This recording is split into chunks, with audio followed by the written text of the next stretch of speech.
Hello, everybody. Happy 4th of July weekend. Hope everyone's safe. I hope everyone still has their fingers by the end of the weekend. And yeah, got a cool guest on tonight. Dave or DK of Ballerz Garage. Great dude. I met him, I want to say about a year ago. We both were vending at the New Hampshire Reptile Expo. And I had the pleasure to go and have lunch with him about a month ago, and then saw him again at New Hampshire this past show on Sunday. So let's bring this guy in here. What up? What's going on, man? How are you? Good. Ready for another fun night. Yeah. We're going for like 12 hours tonight. 12-hour marathon. Oh yeah. I won't be able to pull that off. I still have to water and feed rats after this. So. I got the cleaning, and then I'm like, oh, I gotta like maybe take a shower and eat dinner before I go on this thing, so I don't look disgusting. Yeah, I shaved. A week of not shaving. I shaved my face fuzz. Yeah. So this comment here, I need some PVC. So do I. My last two orders have come in damaged, and I have racks that I have to build, and the materials, like they said they were good, and then I'm going to pick them up, and they're like, oh no, they're damaged. We had to order more. And then the last order that it came in yesterday, I was excited to go pick up, damaged again. So now they're putting a rush order in to try to get me my order, because I need 10 sheets, 10 5x10 sheets of half-inch PVC, and 6 4x8 sheets of 3/4 inch, just to build stuff I already have committed to. And it's PVC is just so painful right now when it's backlogged and then it comes in damaged. It's just so freaking painful. Oh, it's gotta be frustrating. What's up, B&H? Yeah, especially PVC. Like, I use PVC on that rack, that stand I just made, and it's pretty crazy because when I clamped wood down as a guide, and I didn't realize I clamped it down, so it made an impression on the wood, on the PVC. Yep. I was like, oh, well, that process doesn't work. Well, you'd be surprised if you have a chunk of even PVC on your table saw. When you're running PVC through the table saw, you'll mar the other piece of PVC with it.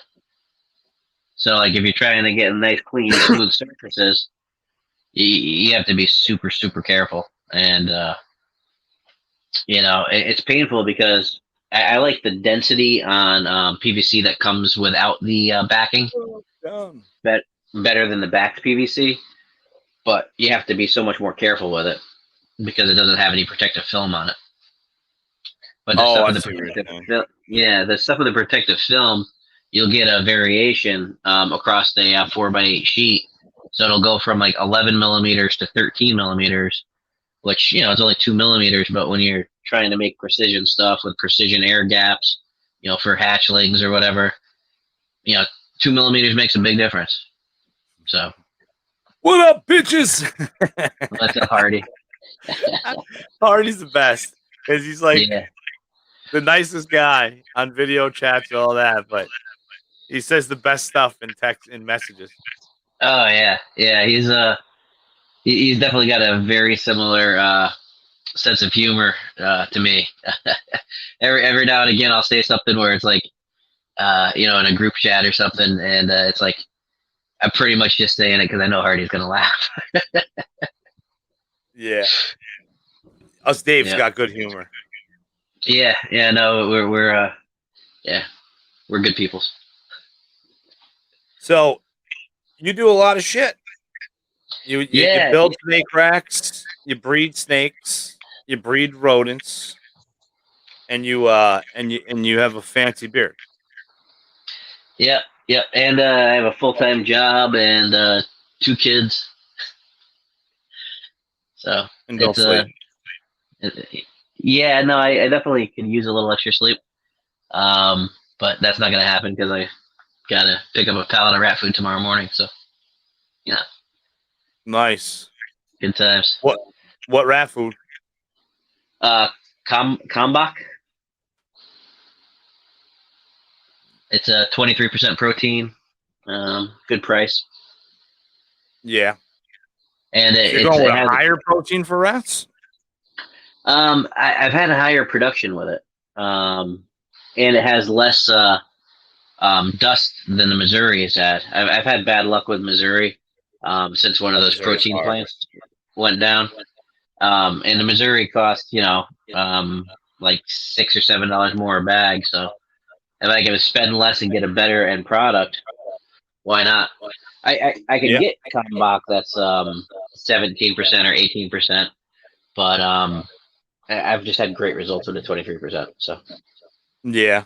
Yeah, I actually go out, not your way, but I go out to Connecticut to get my rat food. whereabouts? I go to Curtis and Jill from Mythical Okay. Exotics. And, All you know, 60 bags last me about 4 months, 5 months. So 60. I'll You go pick out, up 60 in one shot. pick up 60 in one shot. Yeah.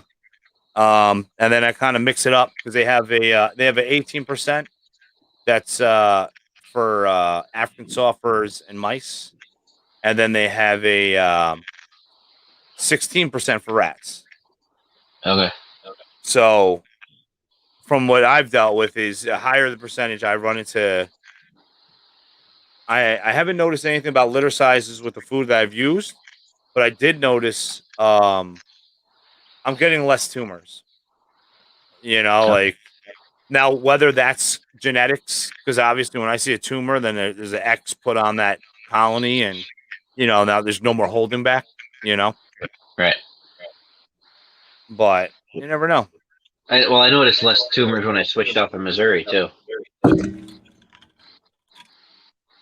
I just Missouri for me, it's it's $33 a bag with Oh wow. tax, and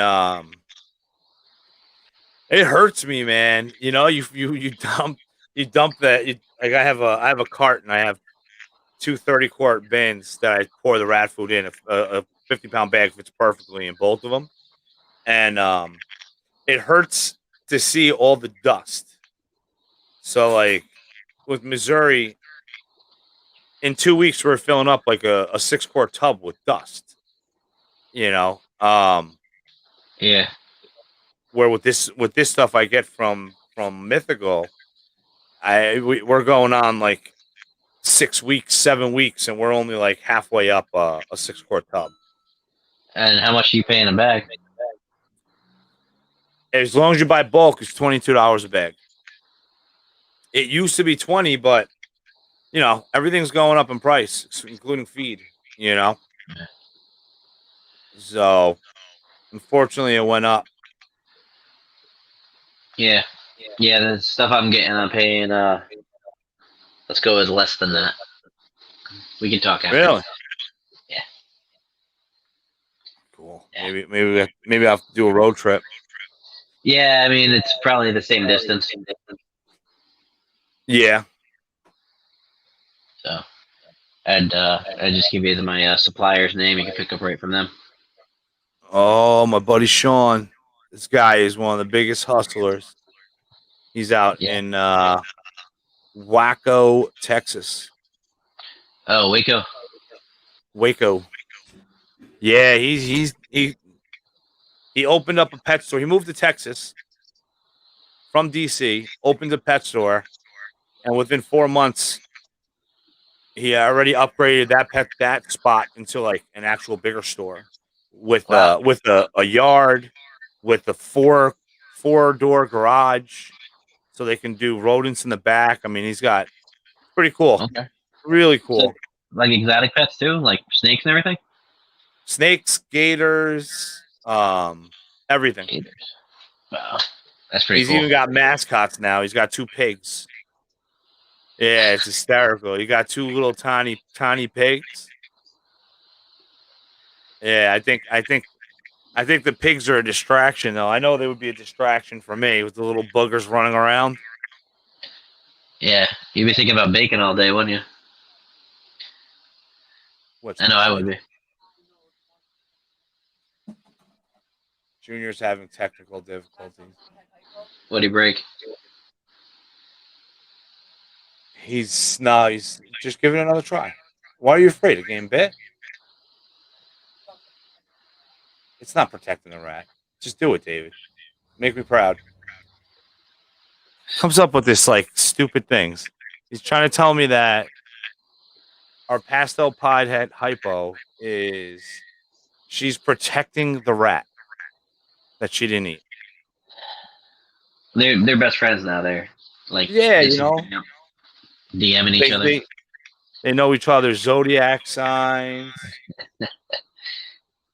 See, I got this thing where I have this one snake that occasionally will kill a rat and then bury it like completely under the substrate, so you can't even see it. But until it's like 3-4 days go by, then you just know there's something dead in the room and you have to find it. A popper. Yeah. And it's a complete tub change. You don't even try to clean that one. Then you just grab another tub and set it up. Oh shit, morph minded. What's going on, brother? What's going on, man? He's a really nice guy. Where's he at? Morph minded. Oh, I think Maryland. I want to say Maryland. It's not too far. Yeah, really cool dude. And he's sending me, he's sending me a snake for my stuff, which is pretty cool. I was like, you sure? He's like, he has nothing to use for it. Maryland. He's eventually sending me a breeder size double het, hypopide. Oh, nice. Yeah, Male? Female.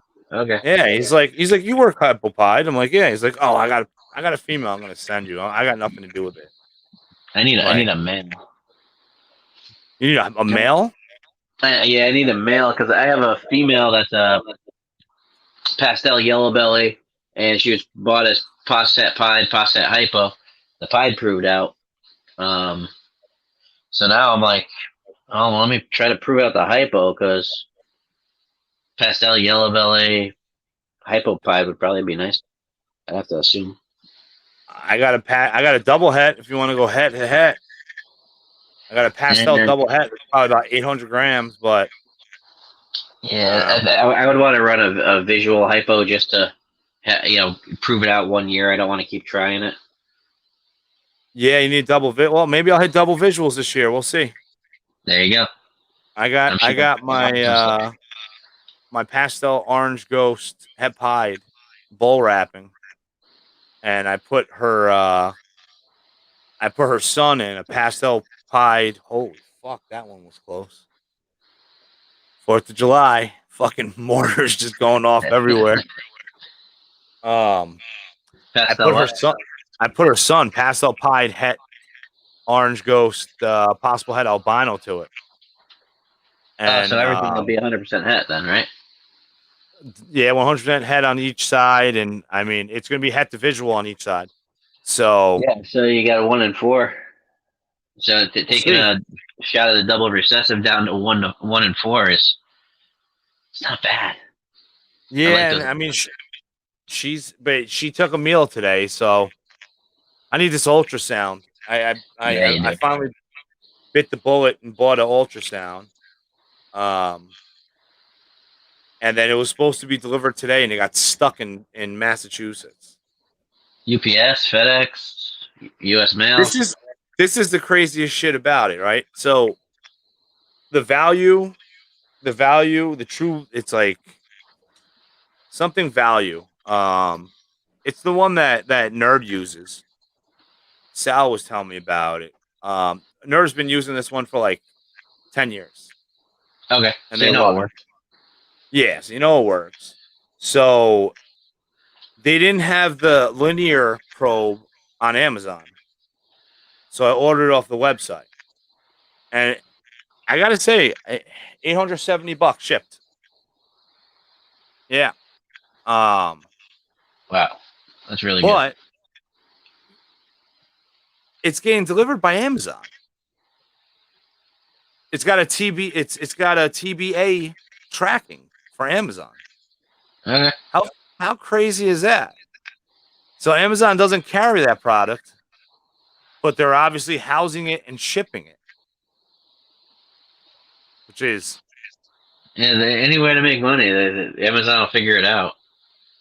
I also think that maybe they Amazon probably takes a cut, so they probably say, hey, we'll send you 50 grand of them, but we're keeping these. These ones you can't sell. We're gonna sell it. Oh, we got Gatto in here. Gatto's back. He's in Staten Island now.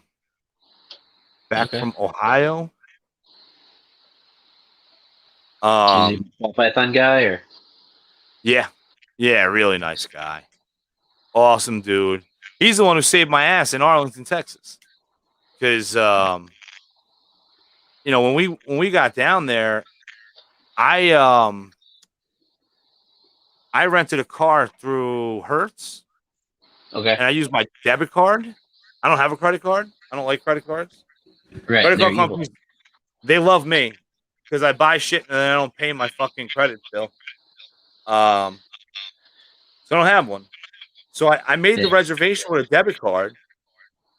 And then when I got there, they said, "Oh no, you can't use a debit card." So we were stranded when we just got into Texas. Oh wow. So we ended up Ubering. Thank God for the world of Uber. And then the next day, Gatto got there early.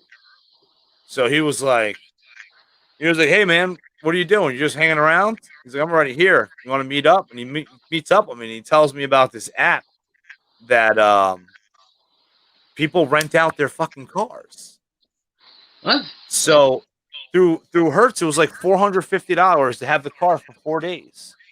And through this app, since I already lost a day, I rented it for 3 days for like $55 a day. Yeah. Really? Oh yeah.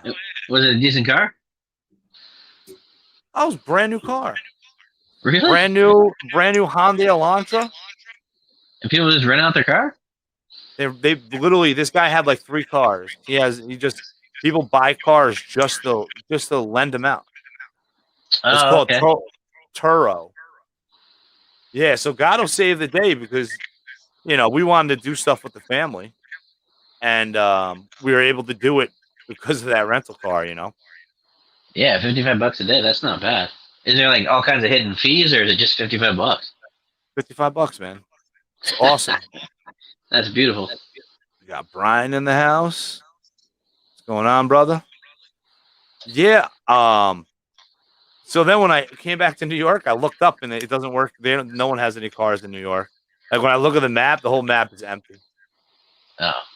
Yeah, but it was cool. It was like you're allowed like a certain amount of miles, and I mean it's just the only flaw about it was, so I had an Uber to some residential area that was like 40 minutes from the hotel. When I dropped it off, I lucked out because Gatto drove me there that day. Like that day when we went and got lunch, he's like, "Dude, I'll drop you off. There's a car down the street," and we picked that one, but it ended up being like 30 minutes. That's not bad. Oh yeah, seems like it's well worth it. Oh, it was definitely nice. I mean, there was a couple times where we ran to the store. We were able to just hop in the car. Yeah, I'm trying to remember the last time I actually had to pay for a rental car. Didn't I see you hunks on a live earlier this week? Not me. Oh yeah, we were. Yeah, we cut your eggs. Oh, did we? Oh yeah. Should we cut more eggs tonight? Why, you got a clutch still? Yeah, I think I'm gonna give them another day though. They don't quite look ready. They're not dented nice. They're getting there. Tomorrow is 56, so that's what I'm kind of gonna go with. I like it when they I come out the day after I cut them. I don't like when it's 2 or 3 days. That just stresses me out more. Yeah, me too, man. It freaks me out actually because I've lost snakes in the past, and I don't know if it's due to if I didn't cut them they dried up or the blood dried up. Like there's like different variables. Now those are like my rookie or my earlier years of it, Yeah, but I don't know, man. It's nice when you cut them and then they like 24, 48 hours are out. You know. yeah.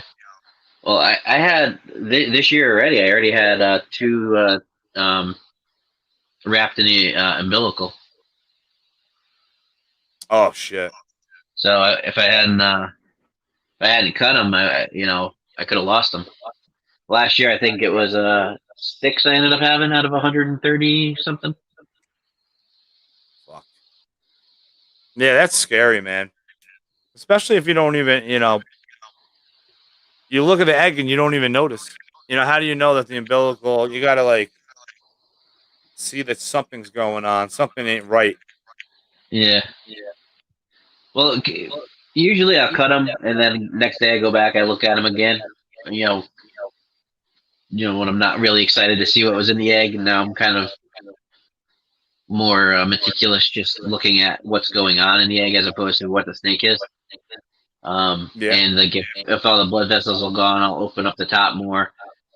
If not, I'll take a look at it, make sure it's not drying up, and then I'll add distilled water if it's drying up. I love the whole when I see that the capillaries are off of the egg, and then you can really cut it open, so you get that really awesome picture of them just in there Like a showing what ball they look python like. on a half shell Yeah, instead of an yeah. oyster. Like there you go, I buddy. that's probably like my go-to thing to do now. Where you open it up. Yeah, and Oh yeah. it's so much fun cutting eggs.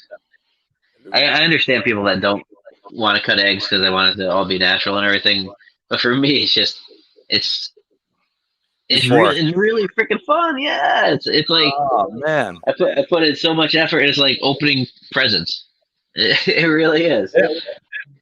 Yeah, I don't get presents anymore. I buy presents. I don't get shit. So those are my Well, presents.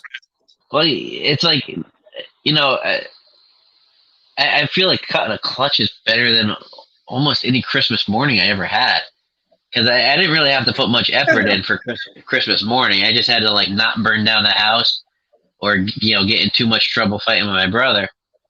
But for the ball pythons, there was a lot of effort that went into that moment of opening those gifts. So Yeah. it's more gratifying. Day 55 I cut though. But that's just 55. that's my incubator. Like I'm confident that at 56 they pick. Never fails. Yeah. Knock on wood. Well, this But is only the second year, so I'm still learning. And last year I had a different incubator than I have this year. Last year I had a little hot box, which was a nice incubator, but I ran at 87 and a half, and I was worried, about overheating them, and I was worried if there's a spike if I didn't want to cook it. But now I have basically like an industrial freezer as an incubator, so the temperatures just stay true. Um, yeah. What are you so incubating at? 89.7. Okay. Well, my thermostat, the herpstat set to 88, I think, but the actual temperature, internal temperature, um, in the incubator is 89.7. In the egg box is basically the same. And Okay. like you'll see fluctuation on using the sensor push, where it's like going up and down. But then you're looking at it's still in the 89.7. It's just on the high side 89.7, on the low side it hasn't changed even a point 1 degree. It's just smooth. So That's I like great. having I like having that added peace of mind and putting a sensor right in the egg box. I just put it in one egg box out of all of them, and then I keep one on the shelf in the incubator just to make sure. Um, So added peace of mind. And then you get the What alerts if something happens.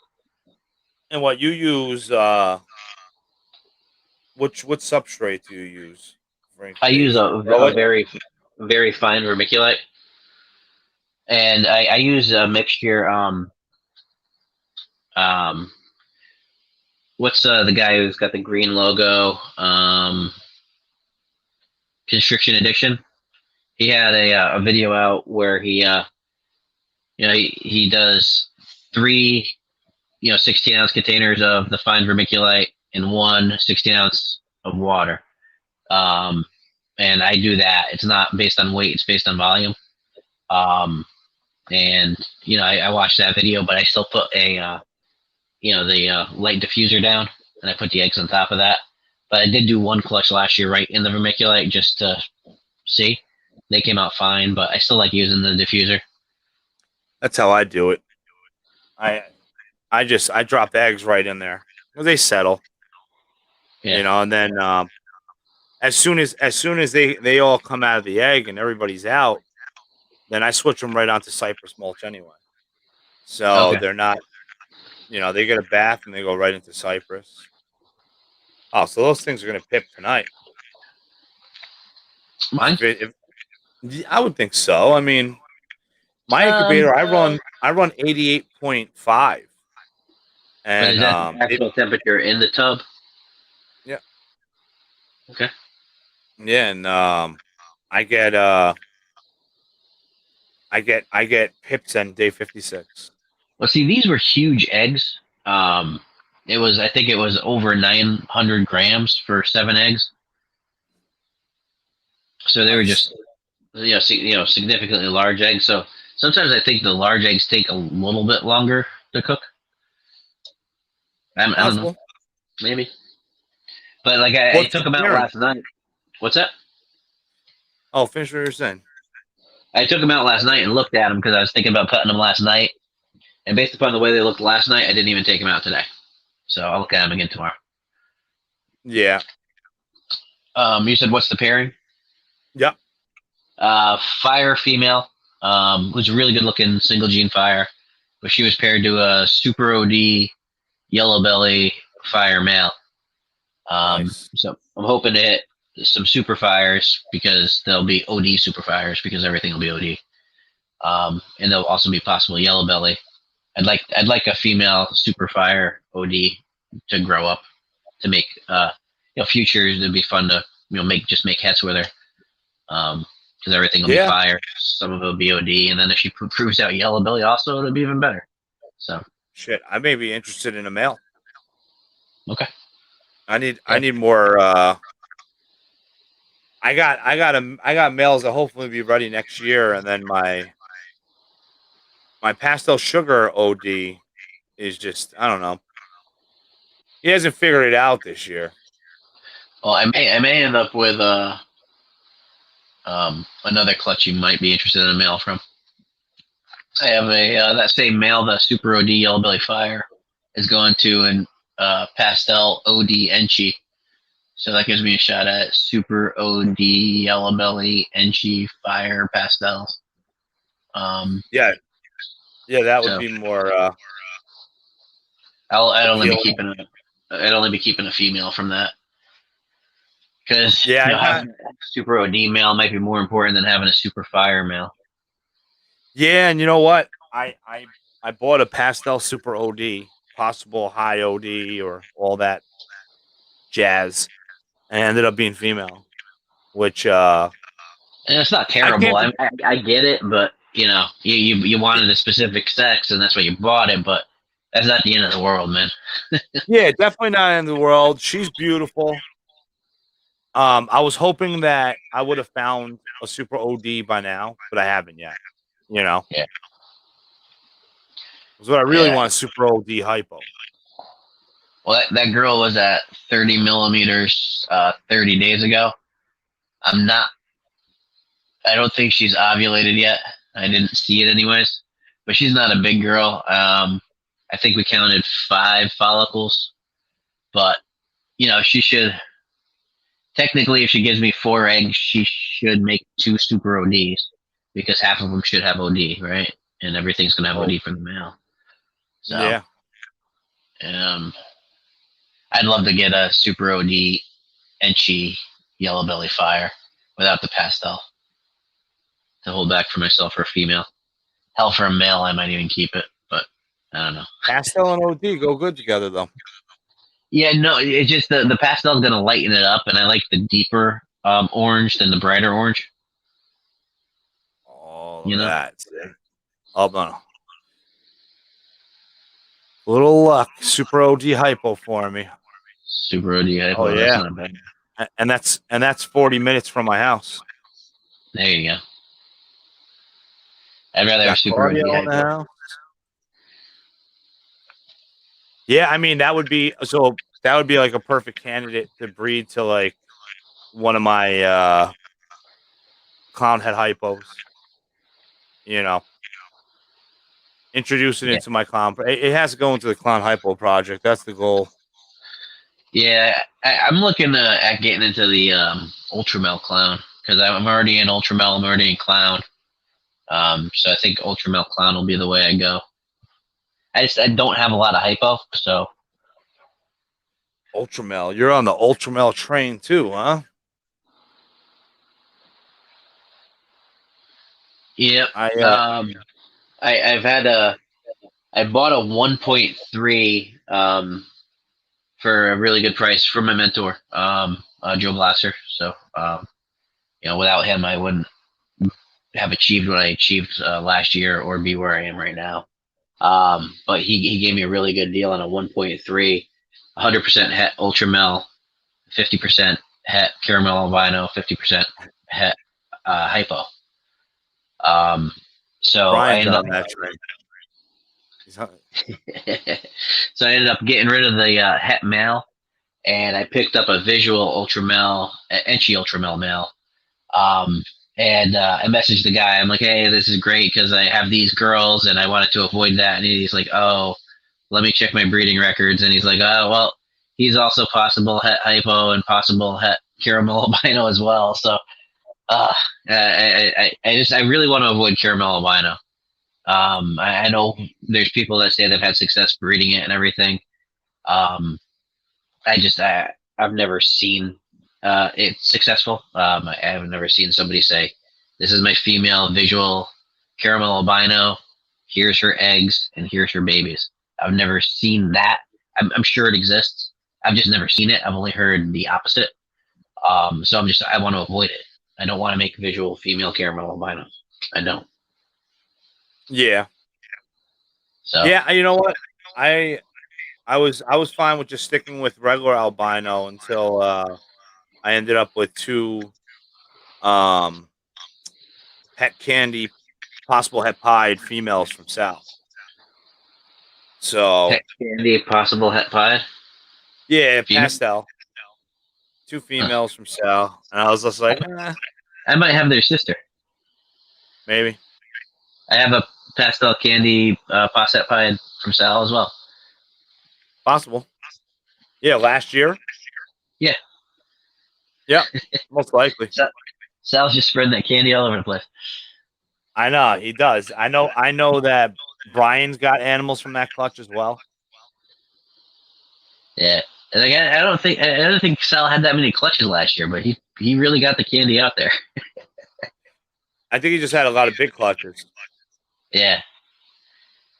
I can't wait to see some bloods. I know. Their feeding response on the babies for them is supposed to be pretty good. Feeding response on blood is. I fed my bloods tonight, and it's crazy. Just the sound and the thrash of the like. It's so much more aggressive than boas. Like boas have an aggressive strike, but the bloods make me nervous. So my mentor has a female blood that's up to breeding size. She won't strike. She won't eat a live rat. She'll only eat a pre-killed rat. And like, she doesn't strike it. She doesn't coil it. She just eats it. Oh shit, that's crazy. Yeah. But the male, on the other hand, he'll just rip your face off. Oh, you know what? My mail is fucking nasty. What temperature do you keep them at? I got them at 88 degrees. Oh, drop that a little bit, man. Yeah, I mean, From they're what in I've a really heard, big you tub. want to keep them like 85 or less. Otherwise, they get really mean. That may be why. I mean, my male, it's a matrix het T positive albino, Oh, and nice. Sal's like, just roll it. So you literally fucking roll the snake. Fucking rolled the snake. The snake did like a little wobble and then just turned right at me to bite me. Like I was dying to get a good picture. So I got the snake. It was like in deep shed, so I didn't get a good picture of it. But now I finally got a good picture while it was trying to attack me. There you go. But my female, she's pretty big. These snakes, they came from someone that wasn't going to breed them. Like I don't know why they would have bought. Um, it's a T positive female, T positive albino female, and then a matrix het T positive. But he was feeding them small, like very small. So these snakes are like 3 years old, and the female was only like 1,500 grams when I got it. Really? So I'm 3 years feeding old? it. Yeah, Wow. I'm feeding it once every 3 weeks. A like small medium rat, and I mean she's thick. She's as thick as my 4,000 gram ball pythons. Okay. Um and oh, she's packed on some serious weight from the eating. It's crazy because I'm feeding her so small. But since I'm feeding her, I guess it's just that I must be feeding bigger than he was, and then he was feeding once a month. Now me with 3 weeks, it's packing on the weight. It's not obese. It's a nice healthy size, and I'm hoping next season I can breed them. Yeah. Yeah, no, Bloods are definitely cool. Did you see the 007 they had at Nerd? Yeah, Yeah, that was pretty beautiful. all 9 hatchlings, 8 rodents today. That's great. I mean, it all varies on when you offer. When do you offer? um, it depends. I mean, sometimes obviously they shed, you separate them. Um, it it depends upon the way they look. If it looks like they still have quite a bit of yolk in them, I'll wait a little bit longer. I want them to start to thin out. I want to have a great positive first experience for feeding. I don't want to like put something in there and they're still like full of yolk and they're not really hungry and now they're scared of this rat thing. I don't know. So I try to base it upon the way they look. If they're coming out and they're striking and they're hungry, sometimes it's 2 days, sometimes it's a week after they shed. Yeah, I wait a week. I always wait a week. I give them a week in their tub. Let them acclimate to that tub. They're used to cuddling with their clutch mates, and then as soon as they shed, then bam, I put them in their own tub, and then I wait 1 week and cross my fingers. 9 out of Yeah. 9 is incredible. I'm on this last clutch that I just offered food. The first feeding was how many snakes was it? Was it 5 snakes? Only one didn't eat. So only bad thing is that little shit didn't eat again tonight, which is a bummer.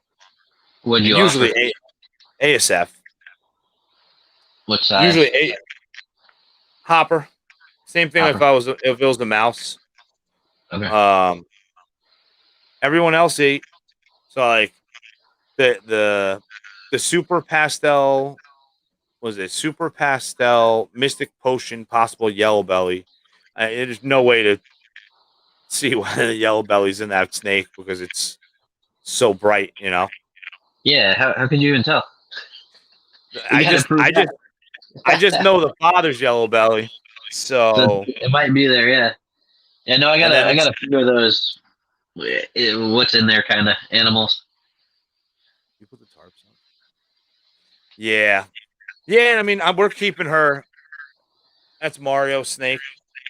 You know, Mario picked that egg, and as soon as I cut that egg, he like went nuts. He's like, "That's mine. We're keeping this one." I'm like, "If it's female, we'll keep it."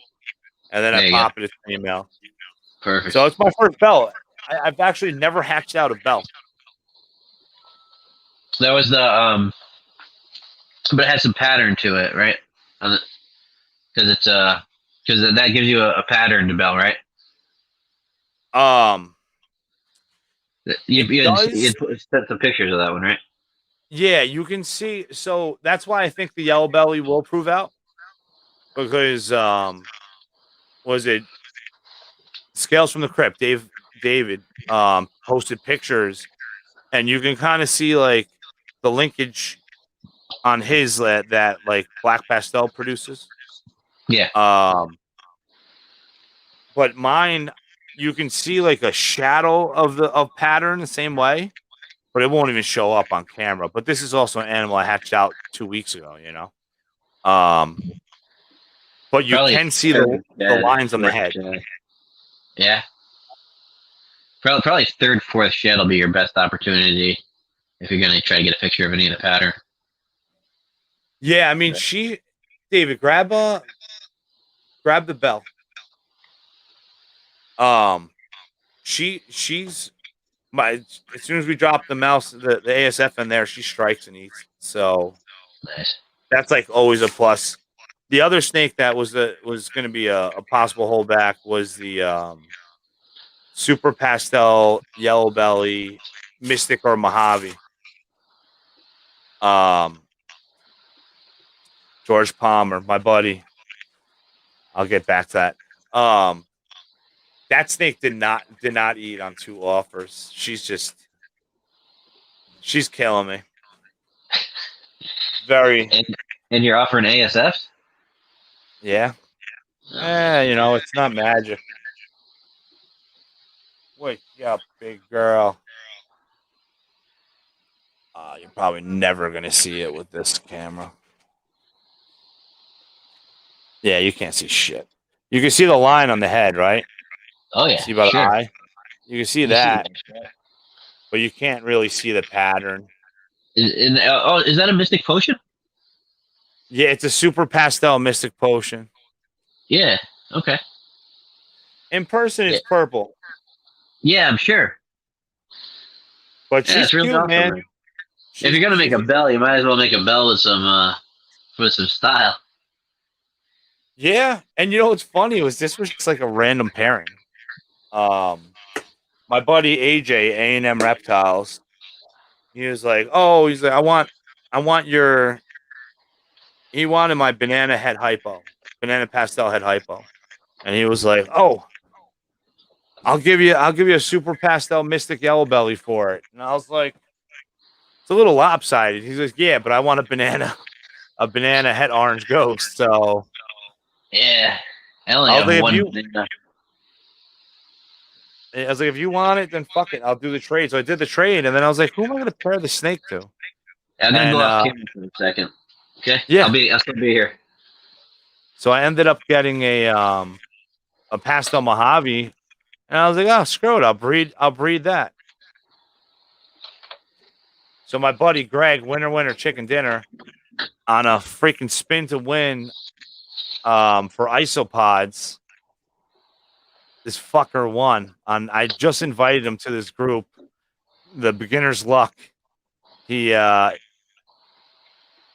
won his choice of very high end Cubaris isopods. You said banana, so I wanted to grab my one banana because I thought she might have shed, and she did. So this is my one banana girl. What was that? Banana spider sugar? OD yellow belly banana spider. Nice. And she's only got 3 or 4 spots. But I think she has 18 millimeter follicles at the moment. And she's been seeing the orange belly gravel. So I got a shot at banana highways. But she's a little wonky, spider. But she's not bad. Yeah. She's one of my most aggressive eaters, but also a sweetheart at the same time. I don't know how she pulls it off, but that's not bad for a snake that's less than 2 years old. Oh yeah, She's it's probably funny. 2,500 grams.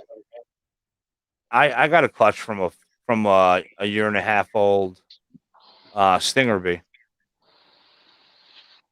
Junior. Yeah, Yeah, George wants me to feed a frog, but he gave me a bunch of toads. The toads are double the size of the frog. My Pac-Man frog is tiny. yeah. Last year I had a clutch that hatched before the mother turned 2, and it was a 8 egg clutch from a pied girl. It's actually my daughter is actually the one that started this for me. She asked for a ball python for Christmas, and we went shopping and we saw the pied. We bought it at a pet shop, female pied, I did not hear that. and that was Christmas 2018.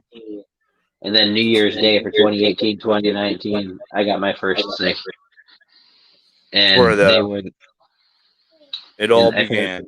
yeah, I paired them. I paired him to her for the her clutch, and I think I got 6 visual pieds out of 8 eggs from Oh, a het to nice. visual pairing. So Oh, that's. that, Oh, that I remember when you cut that clutch. yeah, I had a black pastel pied, a Mojave pied, 2 black pastel Mojave pieds, and 2 regular pieds. It's nuts. Yeah, that was probably That- my best clutch of last year. what's your favorite clutch for this year, I think other than that the probably road trip? other than I don't think she's gonna go, but I have so the father of the road trip is the pastel ivory acid male. I have an OD ivory acid female, and she's been seeing a black pewter clown male. Nice. So I was trying to make the OD black pastel acid 100% het clown, but and they don't have yellow belly too. So that's what I was trying to make. But I don't think she's gonna go. If she does, it'll be like, Late. they'll probably hatch in 2022. But she had 8 millimeter follicles 30 days ago, so um, I'll see because I'm ultrasounding again tomorrow, I believe. And if they're growing, then we'll keep it going. If not, we'll wait a couple months and then see what happens. But we'll keep ultrasounding her every 30 days to see what she's doing. As soon as we get a jump in the follicles, we'll start pairing. I just hear the word ultrasound and I'm like, I can't wait. Yeah, I don't have one. I actually pay a buddy to come ultrasound my snakes for me. So, but you already technically have one, even though it hasn't arrived yet. So, if I was you, I'd be sitting on the front porch waiting for the UPS man to pull up. And you know what's gonna happen though? I can feel it already. I'm either gonna get the ultrasound tomorrow or the gel tomorrow. One or the other. I feel like I'm not gonna get them both because they're both from Now, separate places. now, you had to order the probe separately, or you had to buy the ultrasound from a certain place to get the probe you wanted. I had to order it directly through them to Oh, get the probe I wanted because you can use the other ones. Trying to find the company. You can use the other ones, but it doesn't value store. It just doesn't work out as nice. And just like I said, it's so weird that it wasn't the linear probe wasn't on Amazon, but Amazon is shipping it. It's yeah. like wacky.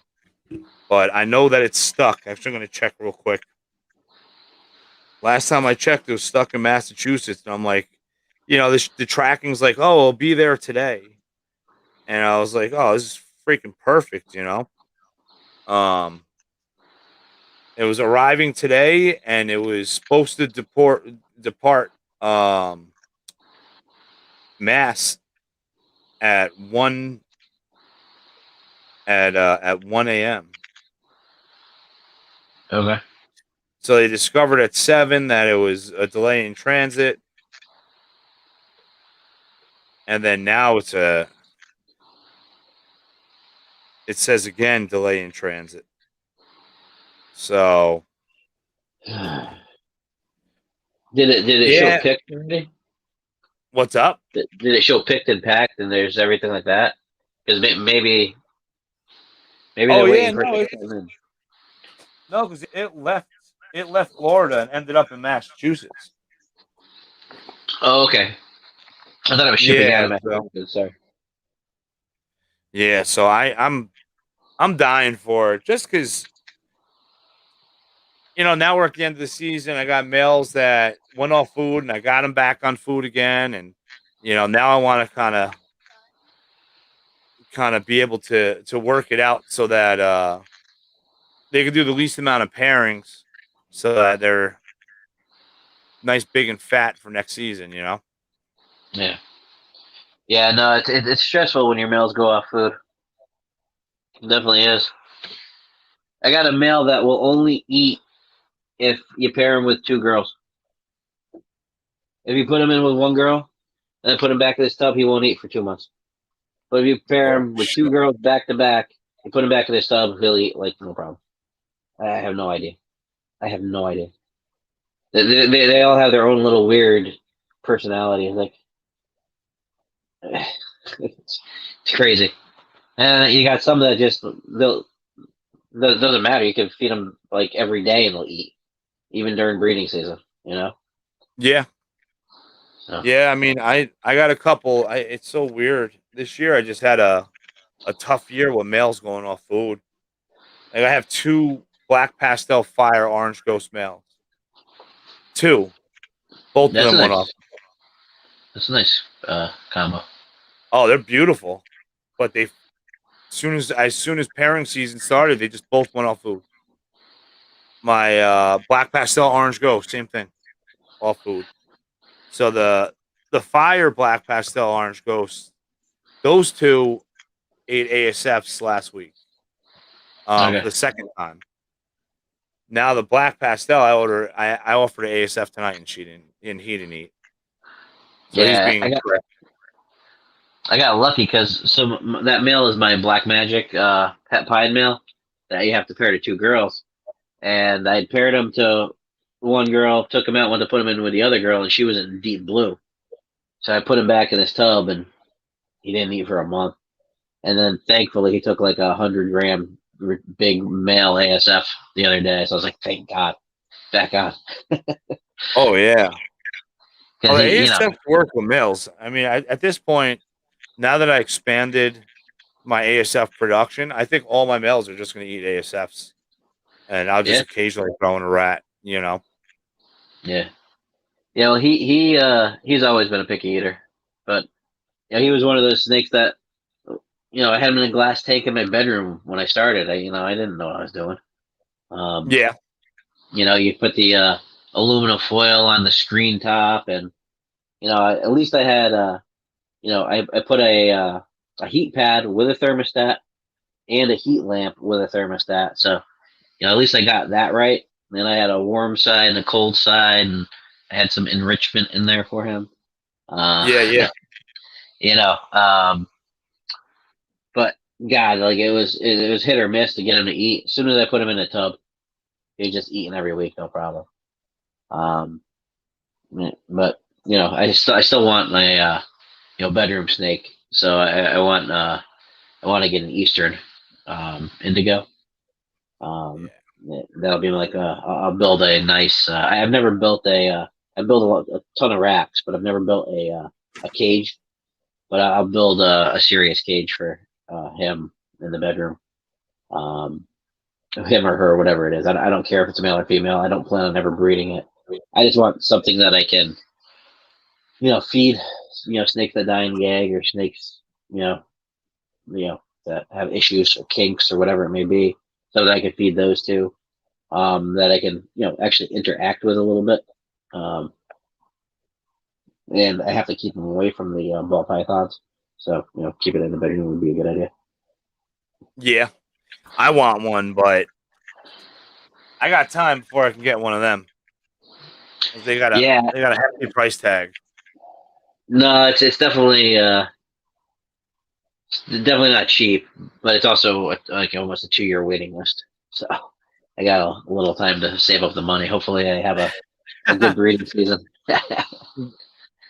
Yeah, they're So, cool. I would love, because it happens. You have animals that just pass. yeah, I Knock on don't wood. know I got that nothing. something. I don't know if something got sick and died. If I would feed that to another snake, because I would be worried that I'd make the other snake sick. But I don't know enough about it. I haven't done any research either. I I'd be feel like, like if you freeze it for quite a few months, so whatever bacteria is on it will die.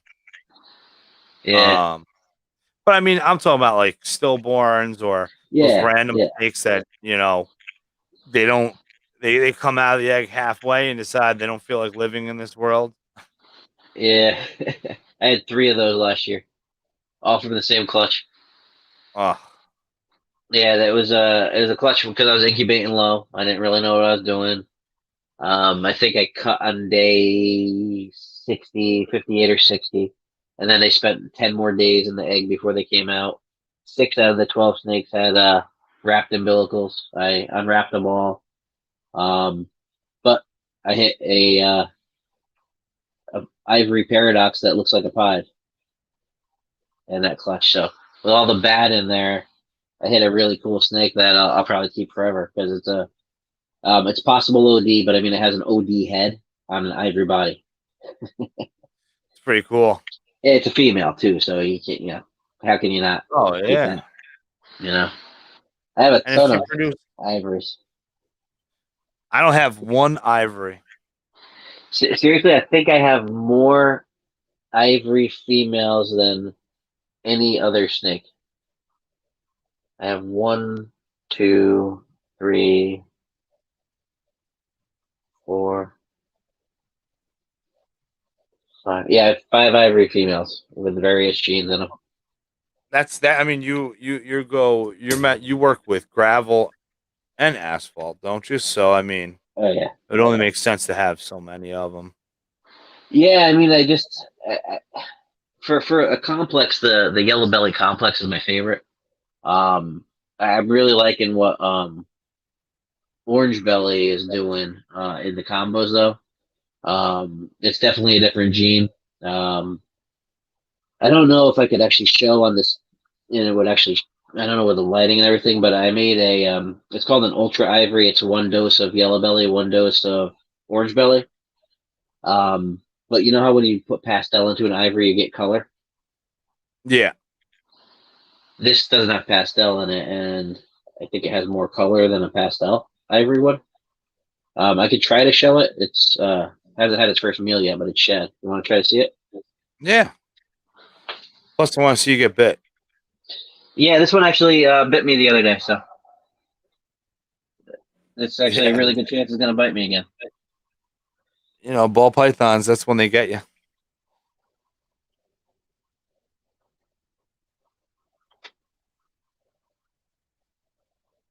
you. Other way. Can you see in there or not really? Not really. It's tough because your light is behind you.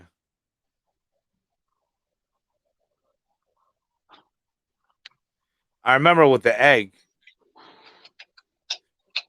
when you cut that clutch. Oh, there you go. That showed the color. There it is. Oh, there you go. Got the Oh, you're camera. getting bit. Nah, I'm not Put it getting next to bit. your You're beard. getting bit. Put it next to your Yeah. beard. Chino, tase yourself in the face. Can you see any other color in there or no? I saw coloring on the dorsal, but that was like when you were back a little bit. I remember it was clearly different in the egg when you cut that clutch. There you go. Yeah. I can see it. Yeah, it's like the whole snake is almost purple. It's great. So that just makes me more excited now to see a super orange belly because apparently that's an even more extreme version of that. So yeah, I'm excited to be working on that orange belly project. David Cease used to do quite a bit with it, and he's working the orange belly project again now that he's back in it. So um, hopefully long term we'll be able to do some stuff together. Because if I'm getting color in just an orange belly ivory, super orange belly is going to give me more. And then if you slap pastel or leopard into an ivory, you make some really, really nice animals. So how much better would it be in super orange belly? Yeah. So, it's just, and then I like Spark. I like, not Super Stripe, Spectre. There's a lot of nice genes in the yellow belly complex. So, we can make a lot of different cool combos. I like Spectre. Vinny Meyer's got a couple Spectres that are like 4,000 grams. They're fucking ridiculous. They're massive. You They're need to like get your hands on one of those. I think they're Fire Spectres, if I'm correct. First evers that Okay. he produced like 5 years ago. And they're just so nice. They're the ones. That's the snake that proved out that my OD yellow belly gravel was really yellow belly. So that was my first and last yellow belly gravel I'll ever buy. Come on. It was cool because How about an orange belly the or gravel? I got some almost breeder size males. don't want it. I don't want to play with it. Just I'm pick, on a list to get a pick. super gravel. Chino, come pick one up. I'll give it to you for free. Don't even want it. Nope. I'm You don't want the hurt I free. just you know Hey, I I mean, don't even have worst case, the ultra ivories sell for almost as much as highways, man. It wouldn't be that the much ultra heartbreak. ivory. The ultra ivory, I gotta say, did get my attention. I when you cut that clutch, I talked to Sal about it that night, and I was like, man, they've cut these snakes and made these ultra ivories. I'm like, they look so fucking awesome in the egg. I'm like, Yeah, I I've just, I been don't waiting know. for it. I've I, been I'm waiting for it. I'm I'm waiting for. I'm on a list to get a super gravel. So this year, hopefully, I'll get a super gravel from a friend of mine. Yeah, hopefully And yours is better than mine. what was that? Hopefully the super gravel you get ends up being a better breeder than mine. Mine, mine has not impressed me this year. Is it first timer? Yeah, he's a first timer. I produced him last year, so It's he's tough. yeah, he's actually less than a year old at this point, but it's still I was pastel gravel. Yeah, he's less than a year old. Yeah, my pastel pied had hypo. I didn't see a lock, but he's been hanging around that girl's tail, and she's like close to 3,000 grams, and he's only like 350, 400 grams. Um, hold on, let me grab it. But he's another prick that went off food.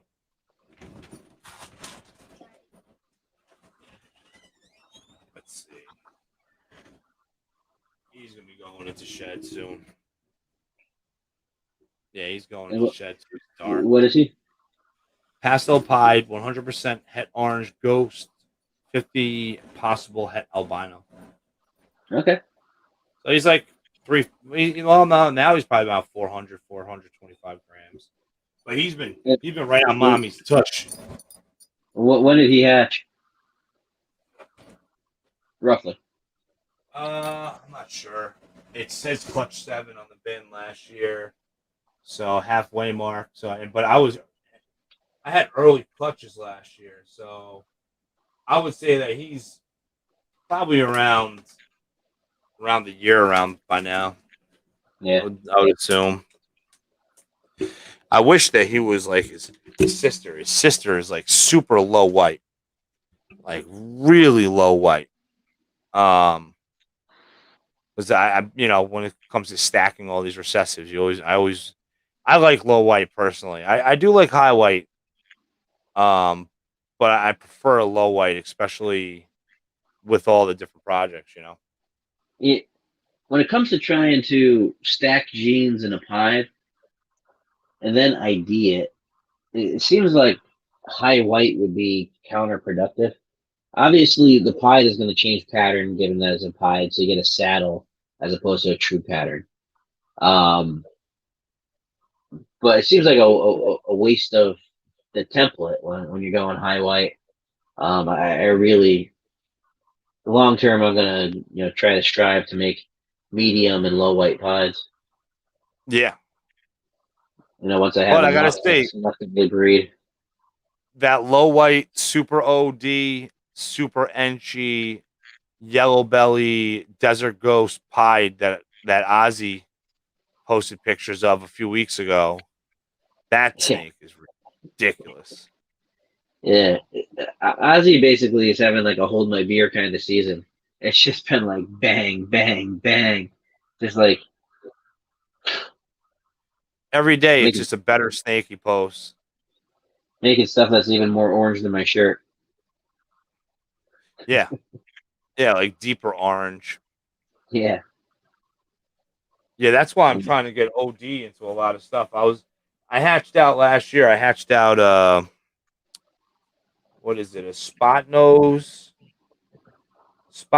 firefly OD pinstripe. I hatched out two, a male and a female. So I look forward to that male, and then I also hatched out OD firefly. So, Okay. right, is it OD firefly? I think so. I don't remember at this point. Next year should be a good year because between those and the KRGs I got from Royal Reptiles, I'm gonna have a nice lineup because I've actually in the last 2 years I've been even 3 years I've been low on males. Mm, So now I'm trying to really focus on if you have the rack space, why not? yeah. Um, when I started doing it, it was like one male to every 10 females, and now I'm catching up. So I just heard a noise that sounded like my dog is outside barking, but I didn't let my dog outside, so I'm gonna step away for a moment. I'll be right back Yeah, because I just need to make sure that my dog is good. Okay. yeah, definitely. Oh, you're shooting for super asphalts. Oh, we got Jerome in the house. What up, Jerome? Dude, did you watch the wheel for those freaking isopods? The only thing I can say is my buddy George Palmer is the one that won, but I really thought that shit was landing on my name, and I was gonna get some blonde Cubaris. But then it went to you, and I was like, oh, it's all good. It went to Jerome, and then it passed you, and then went to fucking George, which is great too. But damn, Yeah. So he's dreaming, and that was like a bark in his sleep. oh nice. He's doing the running thing when he's laying on his side. Oh shit. Oh, that's hysterical. My pity that passed a couple years ago used to dream a lot, but she would have nightmares. That's what sucked about that. So she'd be like crying in her sleep. So we'd have to wake her up, give her hugs. Jerome just jumped in the house. You there? Yeah, it would have been sweet. Yeah, can you hear me? Uh oh, what'd you do? I hear you. Your Bluetooth died? I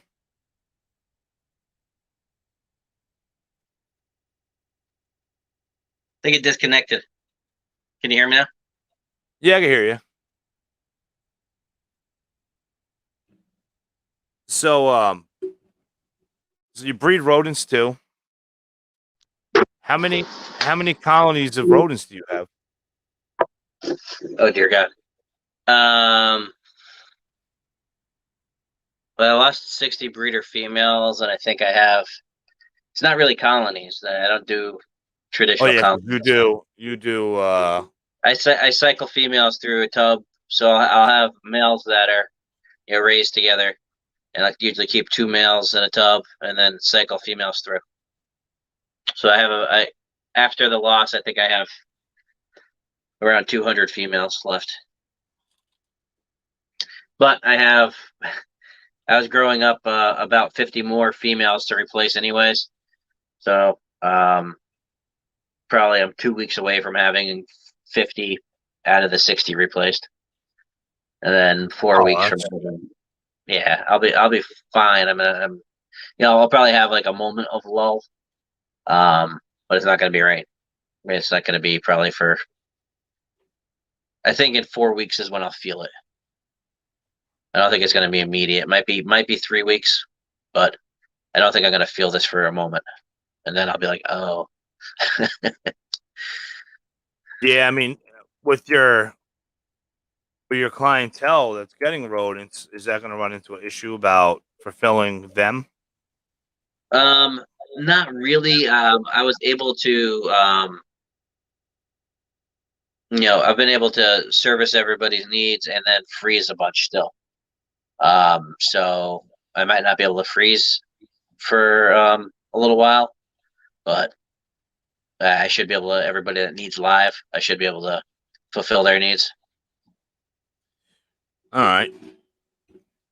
Because there's some Yeah. people who like take frozen. Plus, I was um, filling a couple other channels as well. So because I was had to be making like 400 to 500 rats a week. So Yeah. yeah. And then what is like what do you move the most of? Is of what size? Right now, a lot of fuzzies and pups. Um, I got a lot of berm and boa people. So they'll buy frozen for their adults, but they'll buy fuzzies and pups for their hatchlings. But they're buying mice too. So I forgot to turn that light back up. There you go.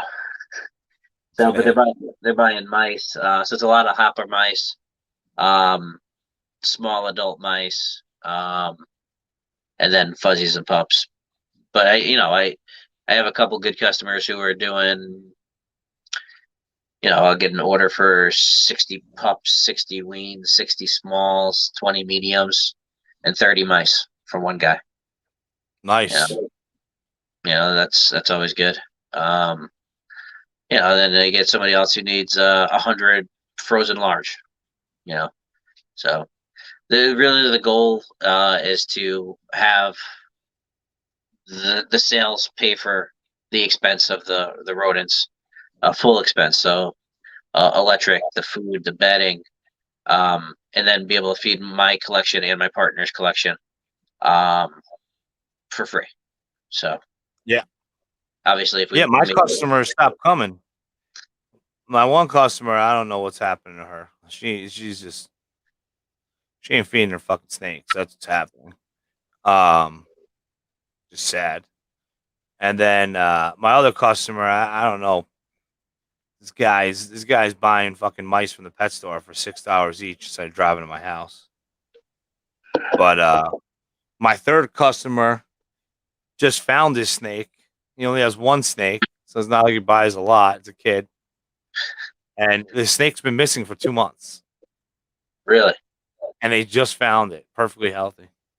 okay, yeah, I've had a couple snakes get out. I'll admit that you keep a snake in a like a V18 tub, and eventually they realize. Well, I don't know if they realize, but if they take their water bowl, if you have a V18, prior to the Freedom Breeder tubs, because the Freedom Breeder's got the cup holder, and there's the cup's not coming out of that. But if you just had the deli cup in there, if they wrap the deli cup and squeeze it, the the deli cup would suction to the roof of the tub, and then they could somehow use leverage to open their tub with a deli cup stuck to the roof, full of water. Oh shit! I had it happen twice. I had one snake escape and pass on me, and that sucked. That Mine was didn't die. Because I have a room with a closed door, and nothing's getting out of the room. But I couldn't believe it. We tore this house apart, man. Found in the basement. really, Yeah, found in the basement. Pastel OD.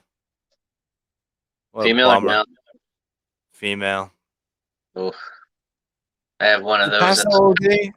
Or is it, no, maybe it was just a pastel het pied, but it was like a beautiful one.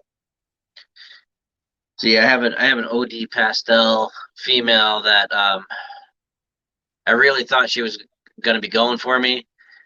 She was at 15 millimeters, but I have a feeling that was the first time I ever ultrasounded was when the guy came over like last month. Um, I have a feeling she's not reabsorbing. I think she was bigger. I hope to God when he comes tomorrow, she's at like 20 and she's still going because Yeah. she's also seeing that Super OD Yellow Belly Fire male. Oh. Because Super OD is just gorgeous, and I have a really good line of OD. So I'm really hoping to make some really nice Super ODs. Yeah, I can't wait till this girl. Oh yeah, and she just shed Oh, when perfect. she's ready. Yeah, but she's like in the fucking water bowl. Oh, dick. Oh! Yep, just dropped the tub on the floor. Sorry, Amanda. And this snake is, let's see if the light will.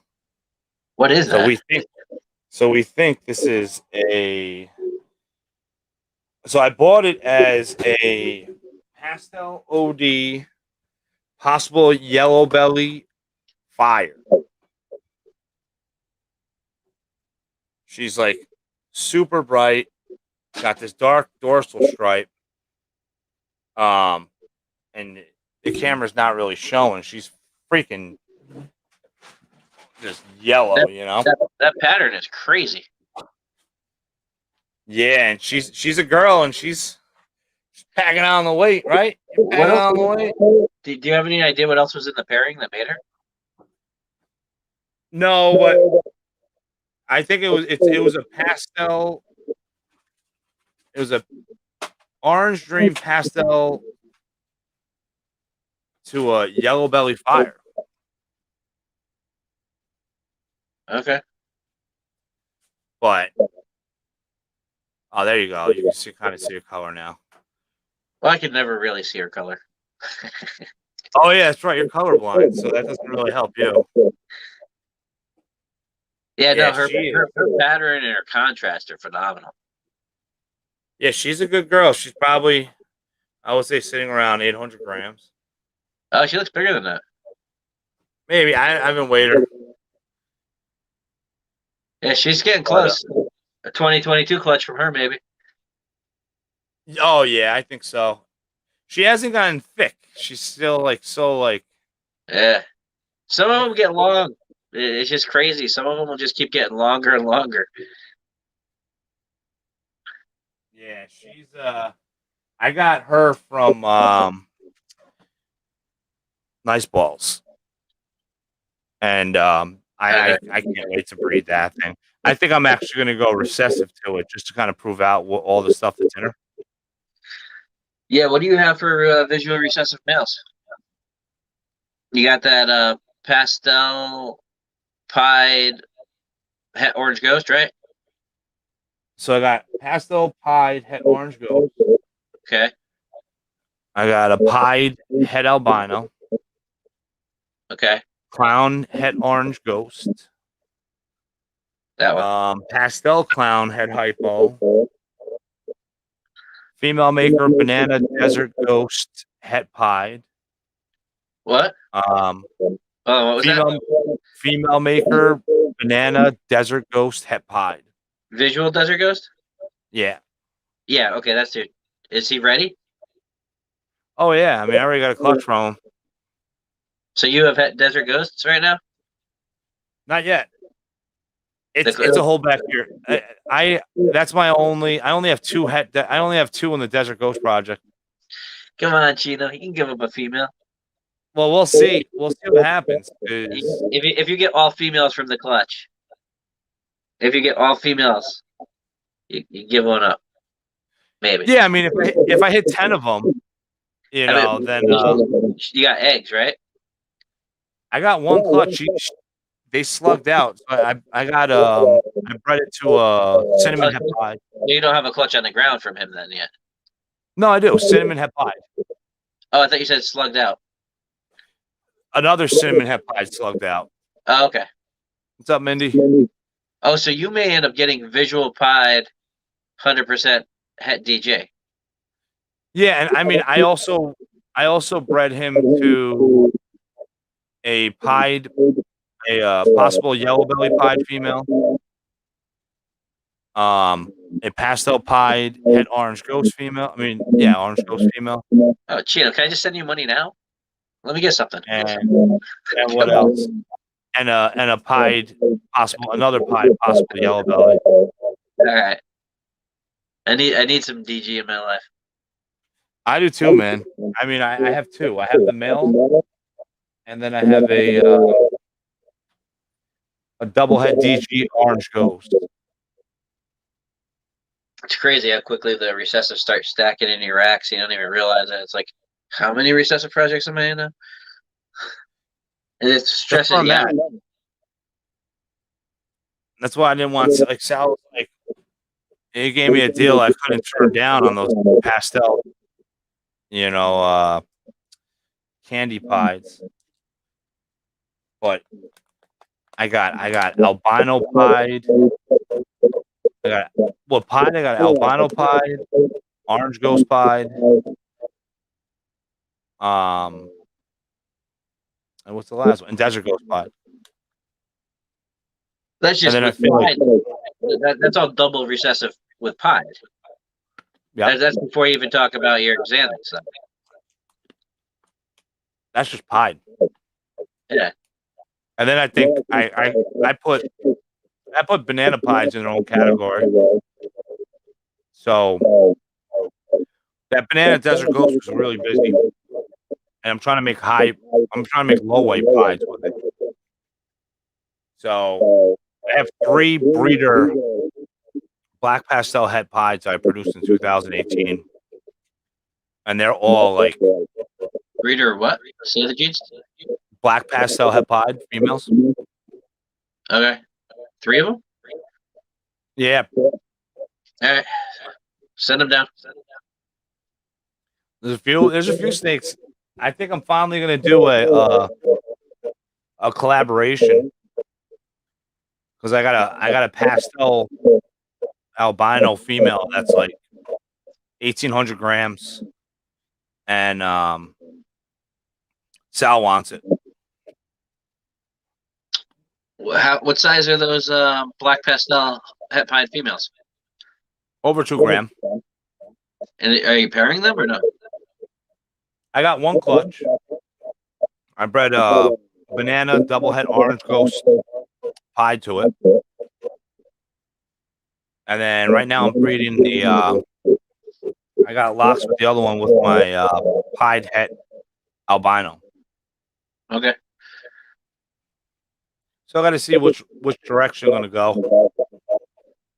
I may do the same pairing. I had like 3 years of producing black pastel het pies. Never hit a male. Did you get any with ringers?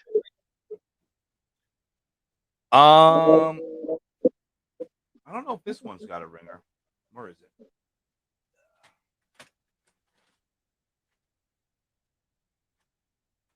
Chino, what line of black pastel are you working with? Shit, beats me. Okay. Yeah, I mean this thing, the most it has is like this really high blushing on the tail.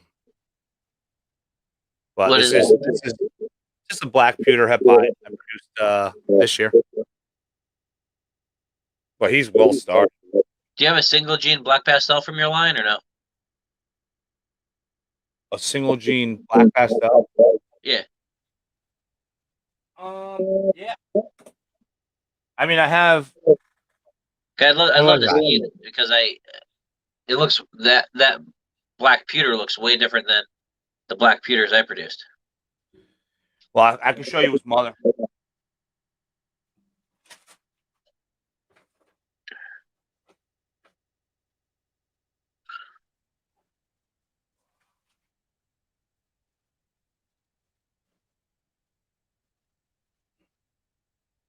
That's a black pewter also, right? Yep, that's the mother. Okay. Yeah, big girl. She looks good for being clutch number 1 of the season, right? Yeah. Yeah, She looks good for being an adult as well. yeah, she's a good girl.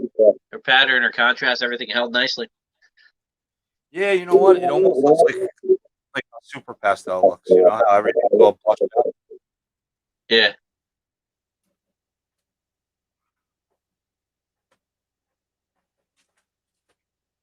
Yeah, I'm actually at a point where I got to be selective because I don't want to. Oh, what's going on, Tom? I don't want to overwhelm myself, but I would say that I probably have at least 50 girls I can, breeders, females. Yeah, I mean, as long as you have enough rack space for the babies, that's where you start getting stressful. It's like, oh, I gotta sell 8 snakes tomorrow because I have 8 more snakes coming out of the incubator the day after that. Well, the other issue that I run into is I don't have anywhere to get rodents up here. What's that? Oh, it's getting all muffled. Hold on 1 second. Let me see. Let me see if I can mute. If I talk too fast, there's a little bit of an echo on your side. I can't get rodents up here.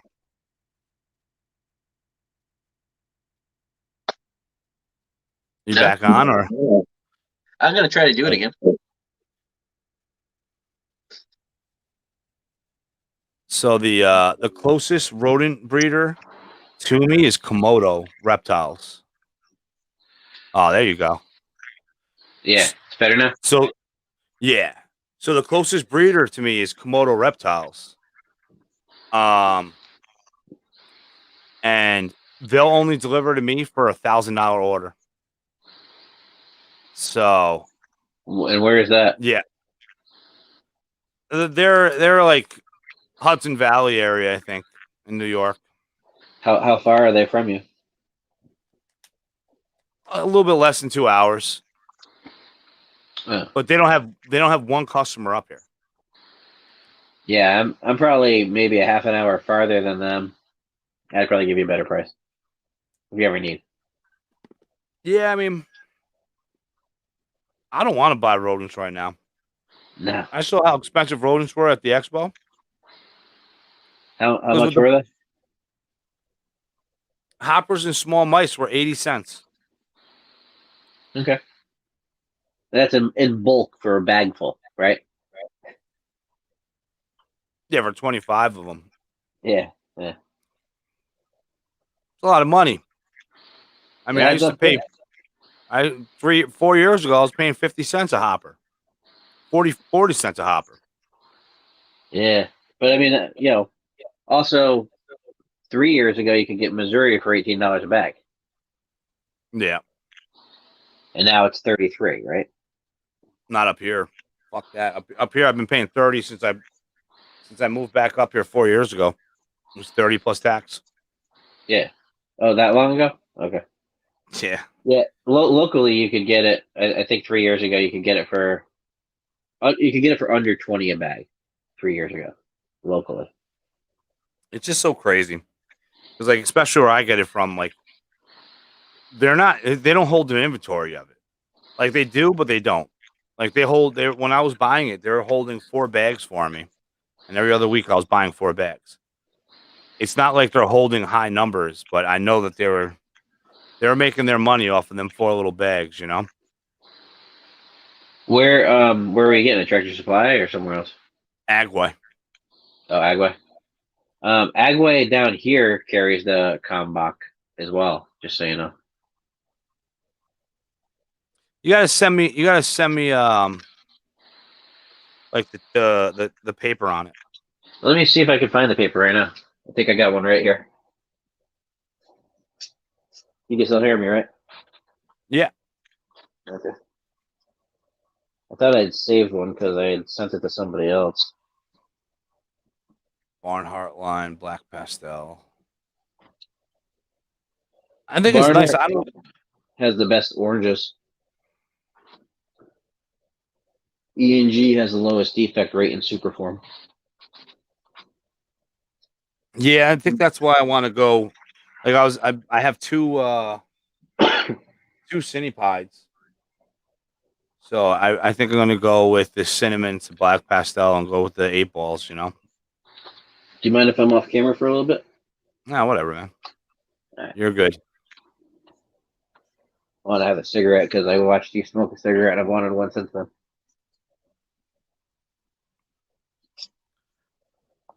Yeah, I want to get Barnhart, but I want to see what happens with mine because I'm gonna go for the super, and if I see defects, then I'm gonna dump the project, you know. But if I don't, You should send me one of your females for next year. maybe. Yeah, next year I'm gonna have. Next year I I'm gonna have have. back a visual male black pastel pie. Well, I don't have a visual. It's a hit.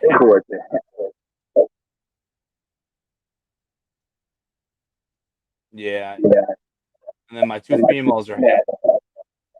Oh, your mic disconnected again.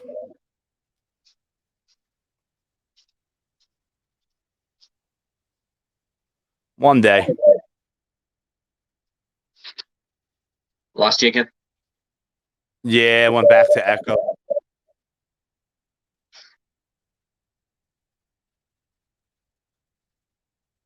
Yeah, Vinny's been paying for Missouri the last 5 years. How much? I don't know how much he pays. I think he pays around 27 a bag. Still a lot. Like I said, if I'm like so happy with like with the bloodlines that I got from Vinny from VIP morphs, and then just holding back from large litters every year. I've had I was a little nervous switching food. I was worried about everything shrinking, like my litters shrinking. Yeah. But considering that I had multiple 30 liter. Is my audio still good? I don't know. Can you hear me? You can't. I can hear you, but when I talk, it's like a muffled and. It is now, currently? Yep, every time I talk. You can see it on the screen. Like when I'm talking, then your mic is going. What about now? Reason. Hello. What about now? Is it better? Yeah, now it's good. Okay. My camera's off there, right? Yeah. Okay. Vinny, what are you paying a bag? I feel like it was like a couple dollars less than mine.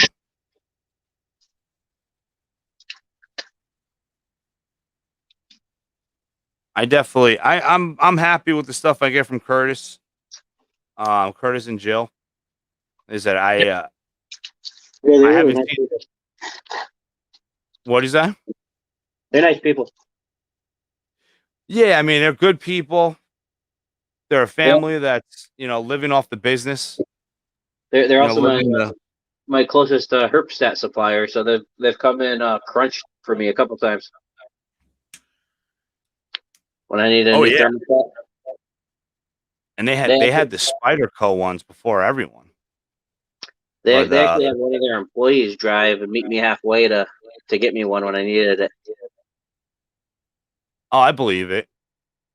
Curtis and Jill will take. They'll do anything for people. As long as you give them the respect that they give you, they'll be a close friend of yours. Yeah, I love their farm, man. Have you been to his place?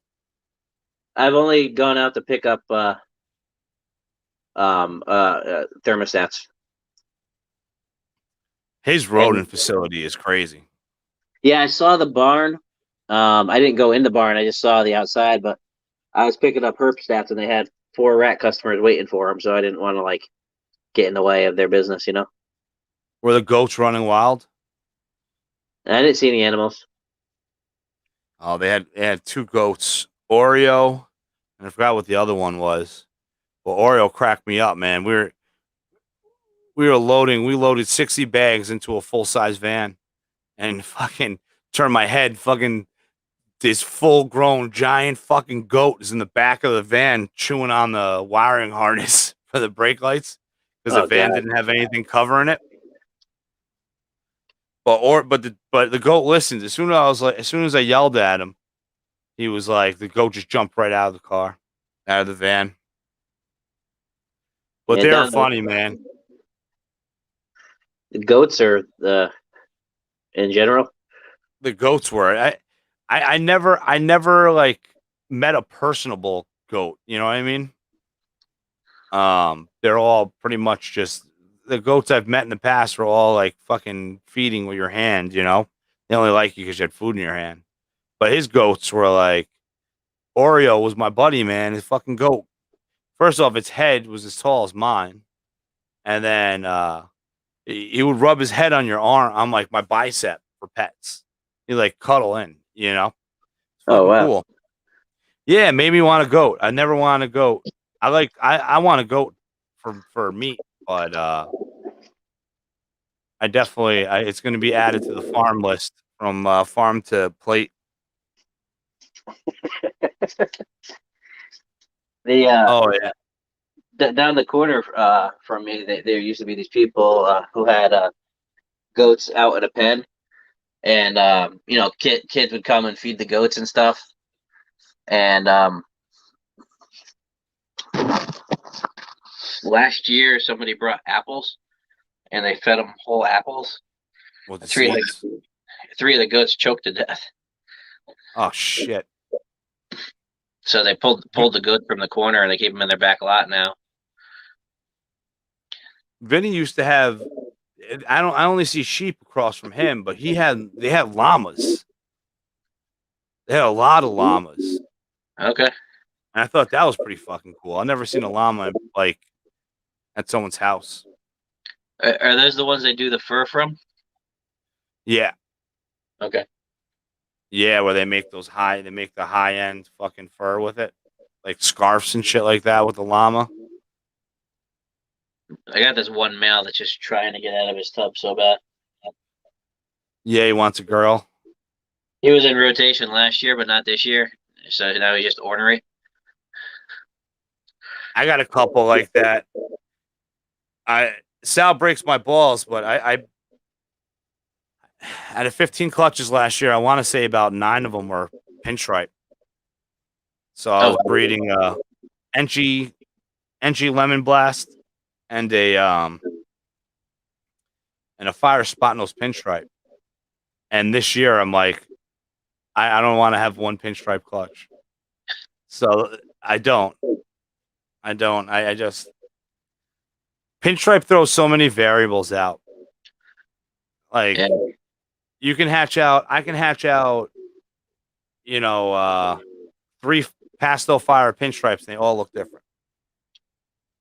Yeah. They have similarities. They have the similar tones, similar colors, similar that, but their pattern won't be similar. So it's like a mind fuck. And then when I threw pastel in the equation, that really screwed me up because pastel spot nose pins are very similar to fire spot nose pins before their first 5 sheds. So then once they get a little bit older, the pastel will get more yellow, and then the fire will get more gray, like grayish brown, I would say. So this year I don't plan on doing it. Like that's why I was like so big about getting the fire spot nose. That's what it is. This wasn't a firefly. It's a fire spot nose orange dream.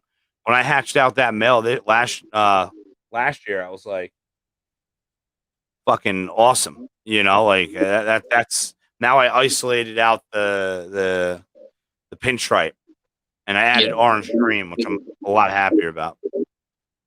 Yeah, I only have one female, just single gene pinstripe, and she reabsorbed last year. She was at 12 millimeters last month, so hopefully she's building. I've been pairing her to the black pastel Mojave het pied. Nice. So what's the pinstripe Mojave? Was that the jigsaw, right? Yeah. So hopefully make some black pastel jigsaws past that pie. So yeah, it'll be a nice cool dark snake. Well, so pinstripe with the pied, keeps the pattern, and so I was thinking if I could pull off a pinstripe panda, it could be like maybe like a half black, half white snake. Yeah, maybe I'll lessen it. Originally, when I started the panda project, I had learned that Enchi keeps pattern, but that was before we knew Enchi was allelic in the 8-ball complex. So you can't make a super black pastel Enchi because you can't have you can't. But you can make a super black pastel pinstripe pied. So yeah, that's a direction I'm hopefully going to take that project. By the time I actually make a panda pied, it'll probably be worth what a pied is now. But I still want to make it. Yeah, I mean, I think that I think a lot of people are pairing them up, and a lot of people aren't even posting them. Because they're getting a lot of defects. Because it's an animal that's been around for a long time, but they're still, a few $1,000s. Yeah. Well, the bloodlines I have there's pandas in the bloodline, like without defects. The guy I bought my black pastel Mojave male from makes pandas every single year. Just a handful of them. He has less than a 5% defect rate. Nice. So, I definitely want to make pandas. Well, I'd like to have one for myself, anyways.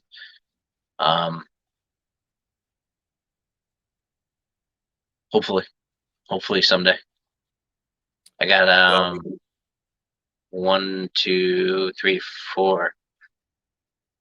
I have 4 or 5 visual pied females growing up right now that all have black pastel in them. So I'll have some shots at it. That I produced them all last year. So that's great. Some of them have Mojave.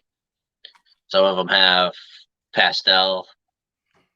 Some of them are just a single gene. But I got some shots at it anyway. So yeah, I want to do it. I think it'll be cool. I wouldn't mind even a cinnamon black pastel and going with like, solid gray with the black. I think that would be cool. I don't own cinnamon. I don't have any cinnamon. Yeah, I ended up with 3. Buying out a collection. So I ended up with the 2 cinnamon het pieds and a cinnamon het albino. Well, when I was And like looking at like genes and complexes, and like the black-eyed Lucy complex, like fire, sulfur, all of those. It seemed like fire was the most extreme version of that complex, and then the 8-ball complex, it seemed like the black pastel was the most extreme version. So I kind of, for whatever reason, I went with those in my collection. I don't know if it was a good idea or a bad idea, because sometimes you probably do want a more subtle aspect. But that's just where my mind was at the time when I was building the collection. yeah, well, I mean, the variable of working with what, motivates you is a big part of it too. So, I mean, I can understand that. Yeah. Yeah, I got you're working the TSK Xanthic, right? Yeah, I'm working and it officially is really growing, which I'm So very happy about. what did you end up with? What was your sex ratio? 1 male, 2 females. Perfect, man. So you went from Yeah. hets to 1.2. I also got a 2020 female that I produced last year. Oh, okay. So 1.3. Yeah. So now I'm 1.3 on visuals, but I also got 14 eggs in the incubator. 14 more. Yeah, I Okay. had 3 clutches this year of it. So All right. that's why I need a male. I mean, Yeah. Well, you made it. if that male is going to be like a backup male. I'm hoping I have a good year, because if I have a good year, every year I try to reinvest into one really powerhouse animal. What's that? The Spider VPI? No, I'm in TSK as well. Oh, you're TSK as well. Yeah, this is Spider Kelly TSK breeder male. Nice. So he'll be in rotation this year, but then he's gone for next year because. Oh yeah, we talked about this because of the Spider male. Yeah, I mean, I think Spider works phenomenal in Xanthic, but and he actually is 0 wobble, and he has blue eyes, which is kind of cool. I don't know if all visual Xanthics have blue eyes or not, but he has blue eyes. I can tell you right now. Let's see. Let me look at her eyes. She's at the browning stage. No, her eyes are just straight black. Yeah, this is last year's TSK female. But she is due to shed soon, so she's brown. But yeah, put this back for me. So I need to get a male. So I'm hoping that I do really good, and it works out where I can JD he's got a leopard firefly Xanthic male. The breeder male. I mean, I'm pretty sure he had like 3 of them in Arlington. Oh, he had a breeder male on Morph Market last year. I was contemplating. I know, I saw that male. It was like fucking $3,000 though. Yeah, I mean, but like in the aspect that I look at it, it's like I got 3 female het TSKs that are over $2,000. Went right on food after their clutches. Just great fucking females. Knock on wood. Yeah. That thing could pay itself off with 1 clutch. You could, a male like that, you can double your money so fast. Yeah, especially with 3 females. I mean, especially if have it be JD's genetics. He put in all the time and effort. He's selling it at a reasonable price. You'll make your money back. Because I mean, I was close when I was in Arlington. I was close to dropping money down and starting a payment plan. Yeah. But it's just too early in the season to take on something like that, you know. Yeah, but if you start growing them up now, they'll be ready for next year. Yeah. Yeah, Get I mean, 3 clutches out of them. oh, and these ones were all like close to 500 grams that he had. They were Oh, filling up God. those displays. Yeah. How much do you want for them? I think either 2,800 or 3,200. That's It's a not lot bad. of money for a snake. I've never put up any. I haven't put up half of that. Well, no, I did put up half of that, but I haven't hit the 2K mark. I've produced 2K animals, but I've never Yeah. bought a 2K animal. And, Yeah, and not gone over that, unfortunately. Or not sure if fortunately. I want to yet. I mean, But you know what? I've done well taking the long road, you know. Do I think that I'll be always taking the long road? Definitely not. Do I think that I may have to go at least one more year of it? I think so. I think it's practical. yeah, I mean, it depends upon like where you are cash flow wise, as far as the collection paying for itself or costing you money. So, like for me, I broke even like November of last year, and it was 18 months into ball pythons. It's hard to break even, but I very quickly realized I didn't have enough expendable income to build it to what I wanted it to be, and that's when I started building racks. So all my profits from racks went 100% into more snakes, and Yeah. it went into paying for the feeders. So I didn't have out of pocket, and all the snakes I sold last year were just reinvested into more snakes. So racks and snakes being sold, buying more snakes, paying for supplies, paying for rats. And now that I breed my own rats, I don't have a cost to feed. So it's just for me right now, it's just, I make enough money at my job to cover my bills. And my snakes and everything just reinvest back into, growing the rat business more, growing the snake business more. So this year, I'm thinking I'll I think so. Last year was my first year. I had 15 clutches. I think I'm going to end up with 20 to 23 clutches this year. And all of the profit from the sale of the snakes is going to go back into buying breeder males. Well, not breeder size males, but males that I will grow up to hopefully have, in the breeding plan for next year. So I need I need to add genes. I was working my males too hard. I didn't do as many pairings as I would have, because I didn't want to kill males. I didn't want to overwork them. So if I add some pretty powerful males with the females I have currently, and then the females that are in my rack, this is my whole back rack behind me. 36 snakes. I think there's 3 or 4 males in the rack. The rest are all females. Most of them are sitting between 500 and 900 grams right now. So there's a good chance for breeding season next year. Some of those will be ready. Some of them are over 1,000 grams.